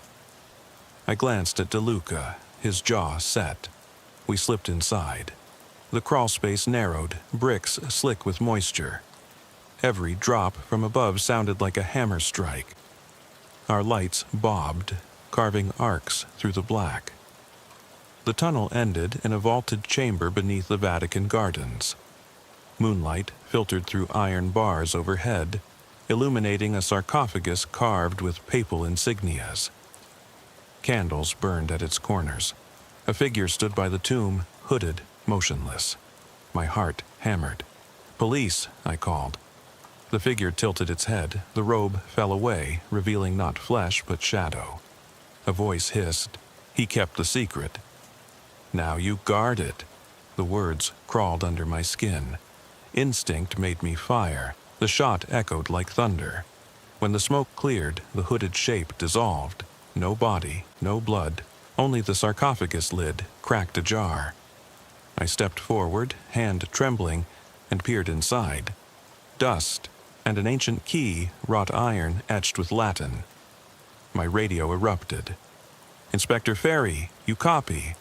DeLuca's voice tethered me back. I secured the grate, pocketed the key. "Evidence," I said, "and a question." Behind us, the tunnel sealed itself. Bricks shifting as if alive. The corridors snapped back to emptiness. Candle flames guttered. Silence returned. Heavier than before. I emerged into the basilica's nave. The colored light had faded. The moon had moved. The key burned in my palm. I knew orders would come. Seal the chamber, file the report, transfer the key to the archives prefect. But I also knew the real secret had chosen me. My breath caught as I passed the Swiss Guard Tower. In the mesh of shadows, I thought I saw that robed silhouette slip between the battlements. No flesh, only darkness. It paused, as if watching me, then vanished into the night. I walked back to the annex door. The basilica lay silent, holy and terrible. The key weighed heavy in my pocket, a promise or a curse. I've locked it away in evidence, but every patrol since, I feel its whisper against my heart. What does it open? And who will next heed its call? My heartbeat hadn't settled by the time I reported in for the next night shift. The corridors of St. Peter's felt different now, as though every shadow might conceal that robed silhouette. every echo a whispered summons. I kept the ancient key taped inside my jacket pocket, its cold weight a constant reminder. At 0015, I met Corporal De Luca at the Swiss Guard Tower as usual. He glanced at my chest and nodded toward the bulge under my shirt. "You still carrying that thing?" he asked quietly. I offered a half smile. "Evidence chain," I said. He raised an eyebrow. "Or a death sentence." We began our perimeter sweep through the Apostolic Palace wings. The grand halls lay empty, frescoed ceilings looming overhead, the marble floor slick beneath our boots. At each turn, I found myself expecting that dark figure to step from an alcove. Instead, only silence and the distant drip of water. We paused outside the archives annex.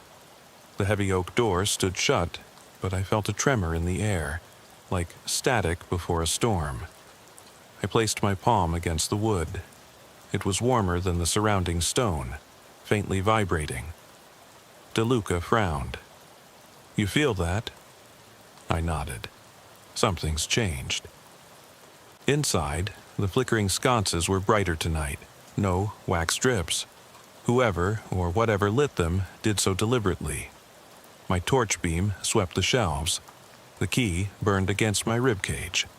I thought of the cracked sarcophagus lid and the emptiness beneath. What secret lay hidden beyond the lock? A sudden clatter made us both jump. A steel shelf toppled in the far corner, books cascading like a scream. De Luca trained his light there. Nothing. I moved forward, boots amid scattered manuscripts, and saw footprints in the dust. Small, barefoot, leading to the grate we'd sealed. My pulse spiked. "Another entrance," De Luca whispered. I knelt to inspect the grate's bolts, undisturbed.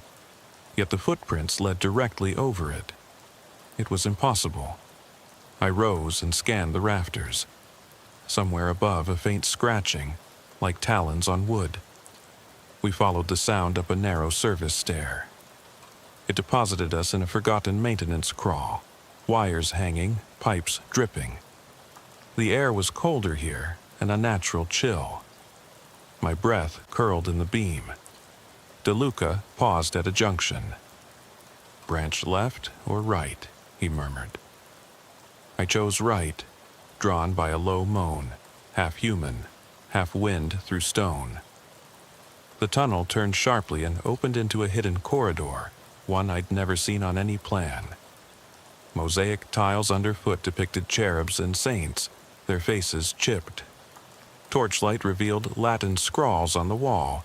Non nobis sed nomini tuo. Not to us, but to your name.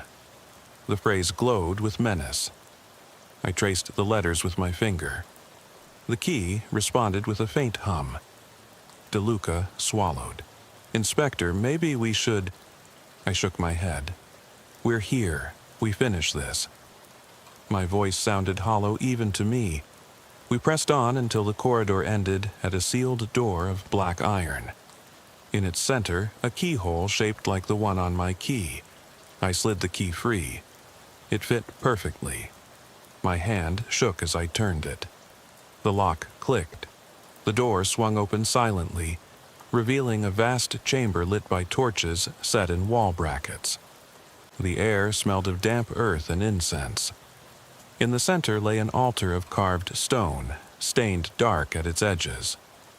Surrounding it, dozens of wax candles formed a ring, some half-melted, others fresh. At the altar's foot lay scattered relics, a shattered chalice, fragments of bone in a silver reliquary, parchments with arcane diagrams. My stomach clenched. This was no ordinary hidden archive. It was a clandestine shrine. De Luca swept the beam across the walls. Frescoes of angels falling, popes in supplication, a hooded figure bestowing a crown of thorns upon a skeletal hand. The artistry was exquisite and horrifying. It depicted a secret heresy, a cult within the church who believed they could commune with something beyond death. A soft voice echoed, "You should not have come." We spun.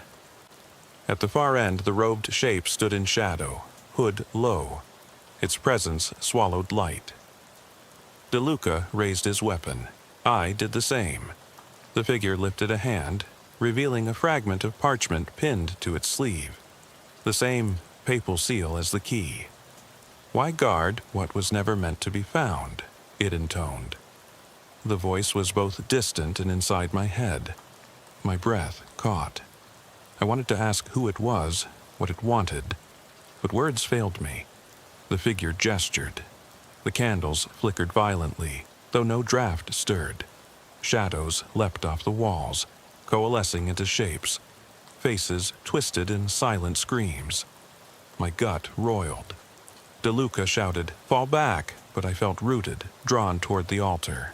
My mind raced. Protocol, backup, evidence, but none of it mattered. The air thrummed with power. I took a step forward. The figure extended the parchment. A map, showing Vatican beneath Vatican, layers of crypts and tunnels older than Rome itself. At its bottom, an X beneath the obelisk in St. Peter's Square. I realized then, this secret extended far beyond archives. It lay at the heart of the city, under the very feet of pilgrims. The figure whispered, "Open the gate!" DeLuca grabbed my arm. "We leave now!" His voice snapped me back. I tore my gaze away and shoved the door. It slammed shut. The lock snapped home. The corridor fell silent. The shrine vanished as if it had never been. We sprinted back through the tunnels, the Latin scrawls on the walls fading behind us. My boots skidded on the mosaic. The grate gave way to the archives, then the basilica steps, and finally the cold night air of the Vatican gardens. I gasped for breath, heart hammering. DeLuca leaned against a marble balustrade. "What the hell was that?" he panted. I clutched the key. Something ancient, something we're not meant to know. He glanced at the key.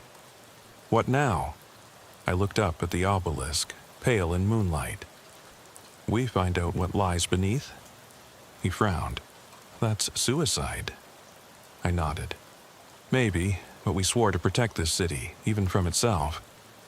Behind us, the basilica's dome gleamed. The night was vast and silent. I slipped the key into my pocket. Whatever came next, I was bound to it. And somewhere, deep below, a gate waited. Dawn's first pale light was creeping across the cobblestones of St. Peter's Square when I finally peeled myself off the cold marble bench. My uniform was stiff with sweat and dust from the hidden corridors. My boots scuffed from the frantic flight through tunnels I'd never known existed. Corporal DeLuca was already awake, eyes bloodshot, leaning against the Swiss Guard tower with his arms crossed. He looked like hell. "I checked the archives," he said without preamble. "They found nothing. It's as if the door in that shrine never existed." His voice wavered. "The guards doing rounds swear they saw us enter the annex and never come out, but the logs show nothing after our patrol." I pocketed the ancient key. "We left no trace," I agreed, "except in our heads." I rubbed my temples. The memory of the frescoed angels, the ringing hush of the shrine, the parchment map pointing beneath the obelisk. Those images burned behind my eyelids. DeLuca pushed off the wall. "What now? We can't just—" He broke off, nodding at my hand. The key lay there, dull iron etched with papal seals. He frowned. "You still carrying that?" I hesitated, then nodded. "It's evidence, and maybe the only lead we have." He glanced at the obelisk looming above us, its shadow long in the morning light. "You want to go down there?" I swallowed. "I have to." That afternoon, I filed a terse report. Unidentified subterranean chamber discovered beneath Archives Annex. No physical evidence remains. Key recovered. Further investigation recommended. I glossed over the chant, the apparition, the cult imagery. No one would believe it. By evening, I'd arranged for discreet access to the crypts below St. Peter's Square. The prefect of the archives gave a curt nod when I mentioned structural survey. He knew better than to ask. The maintenance hatch at the base of the obelisk was normally sealed. Tonight, I had the codes. At 2200 hours, the square was deserted. The night guards of the Vatican gardens dozed behind potted laurel. I slipped past them, heart hammering, and crouched at the iron grate at the obelisk's foot. My glove scraped the lock. The key fit exactly. The mechanism turned with a click that echoed off the travertine.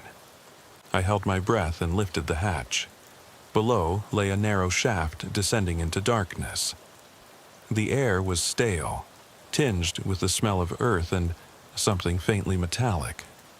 I clicked on my flashlight. The beam revealed damp stone steps curling downward. Each tread was worn smooth by centuries of unseen passage. I heard a soft scuff behind me. DeLuca's voice. "I'm not leaving you." He climbed down. The hatch clanged shut above us. We stood shoulder to shoulder in the shaft, the world above reduced to a faint glow through the grate. "Stay close," I whispered. We began the descent.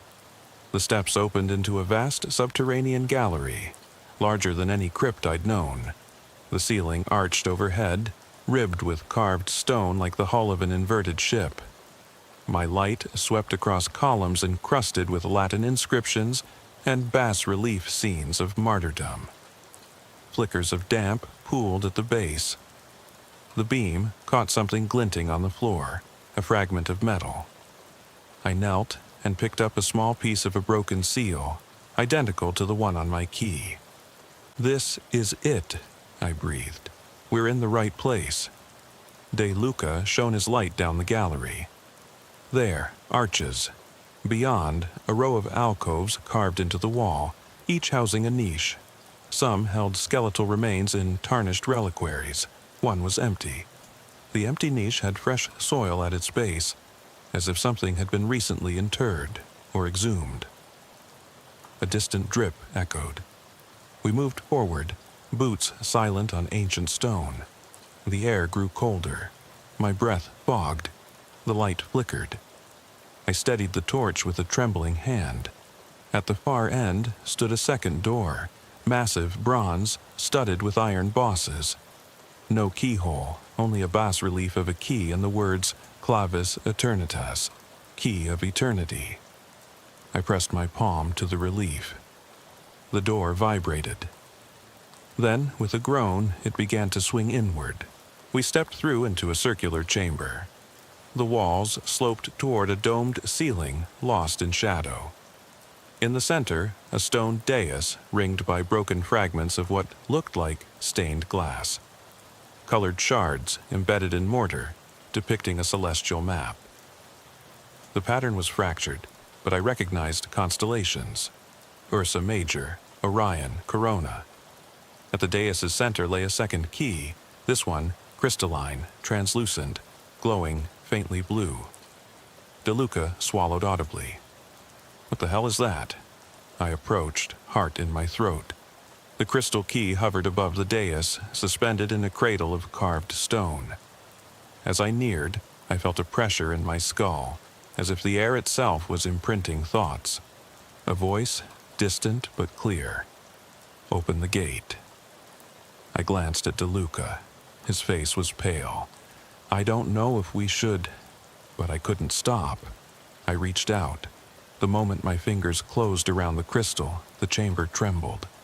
Light flared along the fractures in the mosaic ring, tracing lines of energy. The shards glowed, the celestial map spun, stars shifting. A low rumble began, rising to a roar. Shadows peeled off the walls, coalescing into forms. Angels with broken wings, figures in hooded robes, faces both human and otherworldly. They circled the dais, silent. The temperature plummeted. My breath came in ragged gasps. DeLuca shouted, "Inspector, we need to go, now!" I tore my hand away, crystal key clutched to my chest. Instantly, the rumble ceased. The spirits vanished, leaving only echo. The shards dimmed. The chamber fell silent, unnatural in its stillness. I looked at the crystal key. It pulsed, as if alive. It fit into a slot carved in the doorframe behind us. One I hadn't noticed before. 2 keys, iron and crystal. Together, they would open something immense. DeLuca shook me. "We can't stay, they'll come back." I nodded, voice hollow.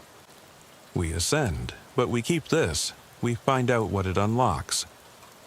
We retraced our steps, the gallery swallowing us in its cold embrace. At the hatch under the obelisk, I paused. The crystal key's glow faded to a soft heartbeat. I replaced the iron key in my pocket, then clambered into daylight. Back in the basilica's nave, I cleaned dust from my uniform. De Luca avoided my gaze. The dawn bells tolled. Pilgrims would arrive soon, unaware of the gate sleeping beneath their feet. I tucked the crystal key into a hidden pouch. "We need analysis," I said. "Carbon dating, arcane inscriptions, everything." De Luca exhaled slowly. "And then?" I met his eyes. "Then we decide if we open the gate." He swallowed. "And if we do?" I closed my fist around the pouch. "Then we learn what lies beyond, or it learns what lies within us." In the hush before morning prayers, the basilica seemed to hold its breath. I walked away, each step echoing on marble. Beneath the obelisk, 2 keys slept, iron and crystal, waiting to unlock a secret older than the church. The weight of what we carried, 2 keys, iron and crystal, pressed on my mind as we prepared for the next night's venture. I barely slept. Every time I closed my eyes, I saw that circular chamber, the spinning celestial map, the silent figures dissolving into shadow. I woke before my alarm, heart hammering. At 23:30, I met DeLuca outside the maintenance hatch by the obelisk. He held a discreet satchel with analytical instruments, a portable spectrometer, UV lamp, gloves. "Italian labs will take days," he muttered. "This at least tells us if the crystal is organic, synthetic, or something else." I nodded. "We don't have days." We descended into the shaft. The hatch clanged shut above. In the gloom, our flashlights trembled. The air was colder still than before, carrying an almost electric charge. I drew the crystal key from my pocket. It glowed faintly, pulsing like a heartbeat. "Place it under the spectrometer," I said. DeLuca set up the device on a flat stone near the bronze door marked Clavis Eternitas. The crystal's glow intensified as we worked. The spectrometer whirred, then the readout scrolled. Unknown crystalline structure, refracting wavelengths beyond normal visible spectrum. "It's not any mineral on record," DeLuca breathed. "And those energy spikes, are you seeing this?" The crystal emitted brief pulses of ultraviolet light, causing veins in the carved stone floor to fluoresce, a network of lines forming a pattern beneath the dais, previously invisible. I traced one with my boot. It led toward the outer wall, then split into 3 branches, each vanishing into shadow. A distant rumble echoed, a cave-in or something waking. We stood, breath caught. The bronze door before us shimmered, as if aware of the crystal's activation. The relief of the keyhole glowed. DeLuca swallowed. "Inspector, once we open it, there's no turning back." I rested my hand on the door. We didn't come this far to stop now. I inserted the crystal into its slot next to the iron keyhole. They fit together like sun and moon crossing. The door vibrated, then the entire gallery hummed. The fluorescent veins glowed brighter, illuminating hidden carvings on the walls. Figures kneeling before a great archway, beyond which lay a landscape of stars and swirling mist. With a final, resonant click, the door swung inward. A rush of wind spilled out, carrying the scent of ozone and something ancient. like dawn on the first day. We shone our lights into the threshold and saw nothing. A void, blacker than any shadow, as if the tunnel beyond had been swallowed by night itself. I stepped forward, boots crunching on stone. DeLuca followed, weapon drawn, the void stretched before us, framed by the carved arch. I felt a pull, not physical but deep in my mind, a beckoning. The edges of the void rippled, like oil on water. Then I saw movement within, a shape, tall and slender, stepping toward us. Its form was indistinct, made of shifting darkness and pale light, but its presence was undeniable. My pulse spiked. "Identify yourself," I called, voice echoing. The shape paused. From within its depths came a whisper, layered voices speaking across centuries. Guardian, seeker, key-bearer. DeLuca's light flickered across the figure. I thought I saw wings, tattered, luminous, a face, both beautiful and terrible. It raised a hand, and the void contracted, revealing a corridor beyond, lined with pillars that vanished into mist. "Enter," the voices intoned, "or turn back and forget." My throat went dry. DeLuca glanced at me, fear and awe warring in his eyes. "Marco, this is beyond any protocol." I swallowed. "But it's what we came for." I stepped into the void. The air closed around me like silk. DeLuca hesitated, then followed. The door swung shut behind us with a sound like a sigh. We emerged into the corridor depicted on the murals, pillars of smooth white stone, arching overhead into nothingness. The floor beneath our boots was polished, reflecting a sky of stars overhead. The air thrummed with silent music. I raised my flashlight, but its beam was absorbed. Instead, the stars above provided a gentle luminescence. The crystal key in my hand pulsed, guiding me forward. Each step echoed. I felt weightless, as if walking on the edge of dreams.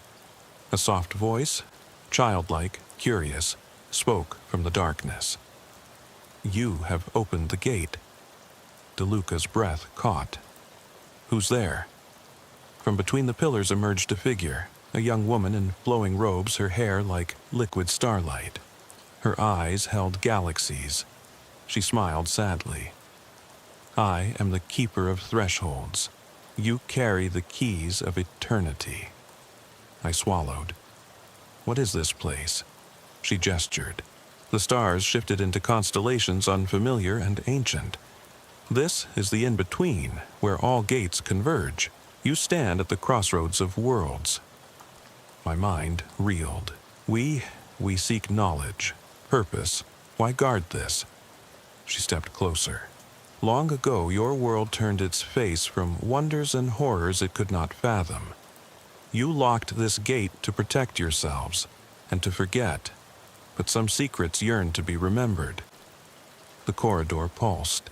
Whispers drifted from unseen alcoves. Voices of those who'd come before. Explorers, heretics, dreamers. Their hopes and regrets seeped into my soul. DeLuca gripped my arm. "Marco, should we?" But I was lost in the vision. The keeper raised her hand, and a door of light formed at the corridor's end. Through it, I glimpsed vast landscapes, mountains of crystal, forests of silver flame, oceans under violet skies. "Choose," the voices whispered. "Enter and know, or return and remain." My heart thundered. I looked at DeLuca, his face pale, eyes wide. He gave a slight nod. I turned back to the keeper. "What happens if we cross?"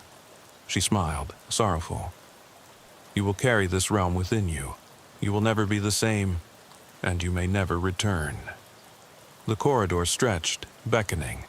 The weight of duty pressed on me. The Vatican, the city, the world above, all oblivious to this doorway. I held the crystal key aloft. The stars danced. The mist parted. "Will you enter?" the keeper asked. Behind me, faintly, I heard the distant toll of St. Peter's bells. reminding me of duties, of life left behind. I glanced once more at De Luca. His hand hovered over my shoulder, hesitant. Then I stepped forward into the light. The stars closed around me, and the gate whispered shut. We emerged into silence. The corridor's luminescence winked out as the gate behind us sealed with a soft sigh. De Luca and I stood in the hidden gallery beneath St. Peter's Square, the crystal Kai's glow now a faint pulse in my palm. The air was still, heavy with the scent of damp stone and something more. Possibility, or perhaps warning. My knees ached, heart pounding. Did that really happen? De Luca's voice trembled. I nodded, though doubt clawed at me. The bronze door lay closed, unmarked, save for the words Clavis Eternitas. No sign of the void, the stars, the keeper, only our footprints and the shattered shards of colored glass around the dais. I slipped the crystal key into the satchel. We have proof, I said, and a responsibility. My uniform felt alien, as if I wore another man's name. De Luca helped me up the steps. Behind us, the gallery returned to shadow, the seal fragment glinting where I'd dropped it. We climbed toward the obelisk hatch, each rung echoing. When we climbed into the square, dawn light was pale on cobblestones. A lone Swiss guard strolled by, dutiful and unaware. We reported our findings to Prefect Moretti in hushed tones. He frowned at the sealed door, at the broken reliquary fragments, at the spectrometer readings. Impossible, he said. I pressed the crystal key onto his desk. Not impossible, hidden.